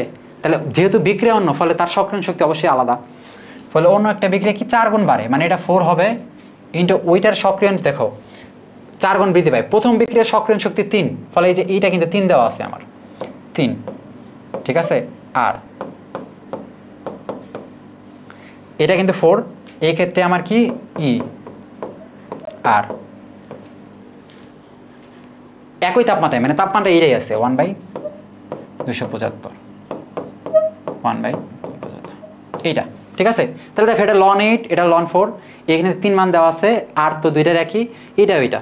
তাহলে এখানে তোমার শুধু এই বিক্রিয়ার যেটা বলছে এর ইয়ে বের করতে বলছে, তাহলে এইটা ভাগ এটা তুমি করবা, তো এইটা ভাগ এইটা করলে আমার কি হয় দেখো, যে লন 8/ln 4 ইন্টু এটা ভাগ এটা করলে দেখো এখানে কি আমার আর কাটা চলে যায়, তাহলে 3 কি ইয়ে থাকে, আর এইটা তো আমার কাটাকাটি চলে যায়, এটা তো একই এ পোর্শন। তাহলে কি হলো এটা দেখো, এই যে এ, অতএব ই এ সমান কি, তো এরা শুধু মানে হুদাই এরা এত বড় দেয় বুঝছো, কিন্তু জিনিসগুলো কিন্তু আসলে ছোট। তোমার ঠান্ডা মাথায় এত বড় পড়লেই দেখবো অনেকে ভয় পায় স্কিপ করে গেছো, বাট ওরা কিন্তু আসলে ইগুলো ছোট ছোট হয়ে দেয় ইন্টু 3। তাহলে এটা হিসাব করে দেখো ln 4/ln 8 ইন্টু 3, এটা যদি করো তখন দেখবে কত পাবা, এ 1.2 পাইতে পারো। ln 4/ln 8 এটা একটু করে তোমরা দেখবে আসলে কত পাইতেছো, লনের 2 পাওয়ার কথা, ঠিক আছে 2 পাওয়ার কথা এটা অ্যান্সার। তাহলে গেল ওই একই সূত্র দেখছো, এই সূত্র দেখুন অনেকবার রিপিট করছে। KC2 বিশিষ্ট একটি অভিমুখী বিক্রিয়ার A আর B প্রারম্ভিক ঘনমাত্রা যথাক্রমে এত আর এত হলে বিক্রিয়াটির সাম্যাবস্থা, তাহলে বিক্রিয়া আমার A আর B, ঠিক আছে A আর B এর প্রারম্ভিক ঘনমাত্রা, তাহলে এর প্রারম্ভিক ঘনমাত্রা 0.5 ইন্টু এটা হলো 0.1, ঠিক আছে। এখন একটা কথা দেখো, আমরা নর্মালি আমরা দেখতাম একটা আমার 0 দিত, একটা আমার পুরা দিত, আর একটা আমার 0 দিত, তো আমি জানতাম অবশ্যই এই দিক বিক্রিয়া করবে, বাট এখানে এরও পরিমাণ আছে এরও পরিমাণ আছে, তাহলে এমনও হইতে পারে যে 0.5 0.1 এরা হইতে পারে এই দিকেও যাইতে পারে, অথবা 0.1 থেকে এই দিকেও যেতে পারে। এখন তোমরা মনে করো এটার মান তো বড় থেকে ছোট থেকে যাবে, না বড় থেকে ছোট থেকে যাবে এটা কোনো নিয়ম নেই, ঠিক আছে। সাম্য অবস্থায় যখন যাবে তখন দুইজনের ঘনমাত্রা আলাদা থাকতে পারে, ঠিক আছে। যখন একবারে ব্যালেন্স থাকবে তখন যাবে এমন না, এর হয়তো 5 আর 3 থেকেও 5-এর দিকে যেতে পারে, এটা অন্য বিষয়ের উপর নির্ভর করে। তাহলে যেহেতু আর 0.5 আর 0.1, তাহলে আমি ঠিকঠাক বুঝতেছি না আসলে এই যে বিক্রিয়কটা কি আসলে কমতেছে, মানে বিক্রিয়কটা কি উৎপাদ তৈরি করতেছে নাকি উৎপাদটা বিক্রিয়ক তৈরি করতেছে, এই কোন পর্যায়ে আছে এটা কিন্তু আমি আসলে বুঝতেছি না। তো এটা বোঝার জন্য দেখো কেসির মান 2 দেওয়া আছে, ঠিক আছে। তো এটা বোঝার একটা শর্টকাটই আছে যে তুমি এক কাজ করবা, কিউসি বের করবা। কিউসি মানে এই কেসি তো আমার সাম্য অবস্থায় বের করে, বাট অন্য যে কোনো অবস্থায় যদি উৎপাদের ঘনমাত্রা বা বিক্রিয়কের ঘনমাত্রা করো সেটা তুমি কিউসি পাও। তাহলে উৎপাদের ঘনমাত্রা হলো 0.1 বাই বিক্রিয়কের ঘনমাত্রা 0.5, তাহলে এইটা তুমি যদি বের করো কত পাবা, 0.1 ভাগ 0.5 মানে কি 1/5, 1/5 মানে কি 0.2, তাই না 0.2। এখন তুমি জানো যে কেসি গ্রেটার দেন কিউসি, এই কেসি গ্রেটার দেন কেসি রে বাম পাশে রাখবা কিউসি রে, এখানে কেসি অবশ্যই বড়, ফলে বিক্রিয়া সামনের দিকে যাবে, ফলে অবশ্যই এখানে এ কমতেছে আর বি বাড়তেছে, ঠিক আছে। যেহেতু এটা 0 ছিল না এই জন্য আমরা আসলে বুঝতে পারিনি যে কোন দিকে হইতেছে। তো আমি এখন শেয়ার হয়ে গেলাম, তোমরা এই জিনিসটা খালি মনে রাখবা যে এমন তোমরা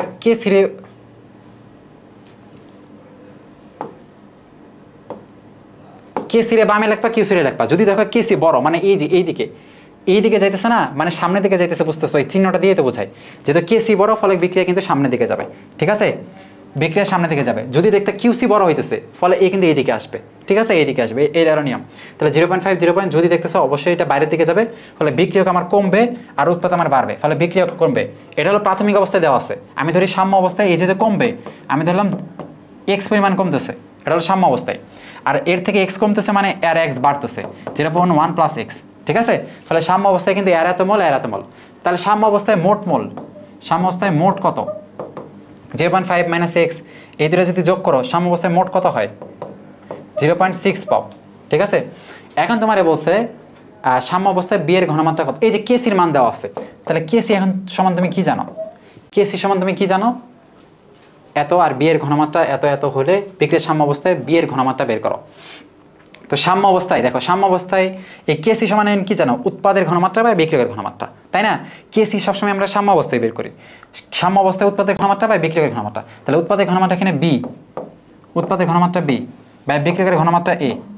তোমার কি চাইছে সাম্য অবস্থায় বি এর ঘনমাত্রাই চাইছে, আচ্ছা তাহলে এখানে বি আর এ, এখানে সাম্য অবস্থায় উৎপাদের ঘনমাত্রা, সাম্য অবস্থায় উৎপাদের মোল আছে কত, বি এর মোল 0.1 প্লাস এক্স, তাই না। এটা হলো মোল ভাগ যদি আমি আয়তন করি তাহলে আমি ঘনমাত্রা পাই, তাহলে আয়তন তো এখানে তোমার দেওয়া নাই, আমি ধরলাম ভি ধরলাম, ঠিক আছে আয়তন ভি বাই বিক্রিয়কের ঘনমাত্রা, বিক্রিয়কের ঘনমাত্রা 0.5 মাইনাস এক্স বাই ভি, তাহলে ভি কাটা, উপরে থাকে 0.1 প্লাস এক্স, নিচে হলো 0.5 মাইনাস এক্স, এটা সমান কেসির মান আমার দেওয়া আছে 2, তাহলে এটা সমান আমার 2, ঠিক আছে। তাহলে আমি যদি একটু করি কোনাকুনি গুণ করি তাহলে দেখবা 0.1 প্লাস এক্স ইন্টু 2 দিয়ে গুণ করলে হয় 1 মাইনাস 2x, তাই না? তাহলে 3x সমান আমার কত? 0.9, অর্থাৎ x সমান আমার কত? 0.1। তাহলে ax সমান আমার 0.1 বের হইল। ঠিক আছে? তাহলে তুমি সাম্য অবস্থায়, এই যে সাম্য অবস্থায় এর ঘনমাত্রা কিন্তু এইটা ধরছিল। সাম্য অবস্থায় বি এর ঘনমাত্রা ছিল কত? এই যে এটা। ঠিক আছে? সাম্য অবস্থায় বি এর ঘনমাত্রা ছিল এই যে এটা ছিল সাম্য অবস্থায় বি এর ঘনমাত্রা। তাহলে x এর মান তো 0.1 পাইলেই। ঠিক আছে? তোমার সাম্য অবস্থায় বি এর ঘনমাত্রা কত? তাহলে 0.1 প্লাস আমার কত? 0.1 মানে হয়তো কত হইতেছে? 0.2। সাম্য অবস্থায় বি এর ঘনমাত্রা, বিক্রিয়াটির সাম্য অবস্থায় বি এর ঘনমাত্রা কত? ঠিকই আছে এটাই। ঠিক আছে? যেহেতু এখানে বলছে যে এ আর বি, এ ও বি এর প্রারম্ভিক ঘনমাত্রা 0.5 ও 0.1 হলে, তাহলে এর ঘনমাত্রা 0.5, বি এর ঘনমাত্রা 0.1। ঠিক আছে? তাহলে যেহেতু এটা কমতেছে, বিক্রিয়া যেহেতু সামনের দিকে যেতেছে, ফলে এই কমবে। 0.5 মাইনাস এক্স, এটা হলো 0.1 প্লাস এক্স। সাম্য অবস্থায় আমরা জানি যে উৎপাদের ঘনমাত্রা বিক্রিয়কের ঘনমাত্রা, উৎপাদের মধ্যে 0.1 প্লাস এক্স, নিজের হলো বিক্রিয়কের, কোনখানে গুণ করে আমরা এক্স এর মান পাইছি 0.1। ঠিক আছে? সরি, এটা তো 0.1 হবে না, এটা 0.3 হবে, তাই না? 3 দিয়ে ভাগ করলে কত হয়? 3 দিকে 9, 3। তাহলে এটা 0.1 প্লাস 0.3 মানে কি 0.4 আসে অ্যান্সার। এই যে 0.4। ঠিক আছে? তাহলে এটা নর্মাল কথা। এক কথায় কেসি সমান উৎপাদের বা বিক্রিয়কের বি করবা। সাম্য অবস্থায় এটা বের করা লাগে, তোমরা সবাই জানো। এটা থেকে এক্স মাইনাস, এটা থেকে এক্স প্লাস করা লাগে। দেন এটা উৎপাদ বা বিক্রিয়ক করলে এখানে তুমি এক্স এর মান পাইতেছো, পরে এটা যোগ করে এই করতেছো। ঠিক আছে? সাম্য অবস্থায় যদি তোমার এর ঘনমাত্রা বের করতে বলতো, তাহলে 0.5 মাইনাস 0.3, ঠিক আছে, মানে 0.2 আসতো। তারপরে দেখো, এত তাপমাত্রায় এত বিক্রিয়া কেপি এত হলে, আচ্ছা কেপি এত দিছে, তাহলে এখানে আচ্ছা এটার মান কিন্তু কেসি। ঠিক আছে? যেহেতু মোল পার মিটার কিউব বলছে, এখানে কেসি হবে। তাহলে কেপি সমান কেসি, এটা তোমরা জানো। কেপি সমান কেসি ইন্টু আর টি ডেল এন। এখানে দেওয়া আছে 8, এখানে কে এর মান দেওয়া আছে 8.314 গুণ 10⁻² ইন্টু কেসি, এখানে 0.0821 ইন্টু তাপমাত্রা কত? 300। আর উৎপাদের হলো 2 মোল, বিক্রিয়কের 1 মোল, মানে 1। তাহলে কেসি হবে কোনটা? এটারে ওটা দিয়ে ভাগ করবা। ভাগ করার পর যেটা পাবা, যেটা দিয়ে যদি ভাগ করো তখন দেখবা কত পাও। যে কোনো একটা মান তোমরা এখানে পাবা। ঠিক আছে? যে কোনো একটা মান পাবা, এটা একটু হিসাব করে দেখবা। আচ্ছা, একটা বিক্রিয়ার পি কে এত হলে অ্যাসিড ও লবয় উভয়ের ঘনমাত্রা এত, বাফারে পিএইচ কত? যেহেতু অ্যাসিডীয় বাফার, তাহলে পিএইচ সমান কি? P K a plus log salt plus acid. ঠিক আছে? পিক এর মান দেওয়া আছে 4 প্লাস লগ, দেখো উভয়ের ঘনমাত্রা 0.35 বলছে, অ্যাসিড আর লবণ দুইজনের ঘনমাত্রা 35। তাহলে লগ 1 হচ্ছে না, লগ 1 মানে 0, তার মানে 4 প্লাস 0 মানে 4, তাহলে পিএইচ সমান 4। আচ্ছা, 8 কার্বন ডাইঅক্সাইড ও এত এর সংগঠন তাপ এত হলে এত এর প্রমাণ দহন তাপ কত? দেখো, তার মানে C3H8 প্লাস, এরা তুমি কি করবে? অক্সিজেন দিয়ে তো পুরাবা। অক্সিজেন দিয়ে, যেহেতু একটা কি হাইড্রোকার্বন, অক্সিজেন দিয়ে পুরাইলে কার্বন ডাইঅক্সাইডের পানি পাও, কার্বন ডাইঅক্সাইড প্লাস পানি পাবা। এখন কত পাবা? এই অক্সিজেন, এই কার্বন ডাইঅক্সাইড, কার্বন আসছে 3, তার মানে এখানে 3 বসাবা। হাইড্রোজেন এখানে কত আছে? 8টা, ফলে এখানে অবশ্যই 4 হবে। ঠিক আছে? এটা নর্মাল। এক কথায় কার্বনের সংখ্যাটা, কার্বন ডাইঅক্সাইডটাকে 3 বসাবা, হাইড্রোজেন যত আছে তার অর্ধেক এখানে পানির ওখানে বসাবা। ঠিক আছে? 4। এখন অক্সিজেন এখানে কত হবে? এই অক্সিজেনের একটা আছে, এটা মনে রাখা লাগে, কার্বন প্লাস হাইড্রোজেন বাই 4, এটা হলো অক্সিজেনের, এটা অক্সিজেন। ঠিক আছে? বুঝছো? এটা কিন্তু খুবই গুরুত্বপূর্ণ একটা। ঠিক আছে? তোমার অক্সিজেন বের করতে বলতে পারে এখান থেকে। তাহলে এখানে দেখো, কার্বন আছে 3টা, 3 প্লাস হাইড্রোজেন আছে 8টা, 8/4 মানে 2, তাহলে 3 আর 2 5, ফলে এখানে হবে কত? 5। বুঝছো? এটা হবে 5। তাহলে এখন বলছে এর, আমার বলছে যে প্রমাণ দহন তাপ বের করো। এর দহন তাপ, মেন একটা বিক্রিয়ক দিবে, তার দহন তাপ বের করতে বলছে। উৎপাদের তাপ মাইনাস বিক্রিয়কের তাপ, ইজি জিনিস।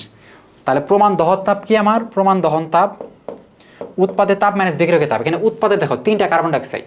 ঠিক আছে? তো এখানে তোমার বলছে কার্বন ডাইঅক্সাইড দেওয়া আছে, এখানে যথাক্রমে দেওয়া আছে, মানে কার্বন ডাইঅক্সাইডটা কোনটা? কার্বন ডাইঅক্সাইড হলে যে এত 300, তাহলে 3টা কার্বন ডাইঅক্সাইড যেতে আছে, ফলে 3 ইন্টু কত -394, ঠিক আছে। তিনটা উৎপাদের প্লাস 4টা আছে পানির এখানে কত, পানি দেখবা 286 -286, তাহলে প্লাস 4 ইন্টু -286, এটা ক্যালকুলেট করা লাগবে, ঠিক আছে। তাহলে উৎপাদের দুইটা আমি যোগ করে দিলাম, 3 ইন্টু মাইনাস এত 4 ইন্টু উৎপাদের দুইটা আমি যোগ মাইনাস। এবার আসো বিক্রিয়কের এই যে O2 এটার সবসময় 0 হবে।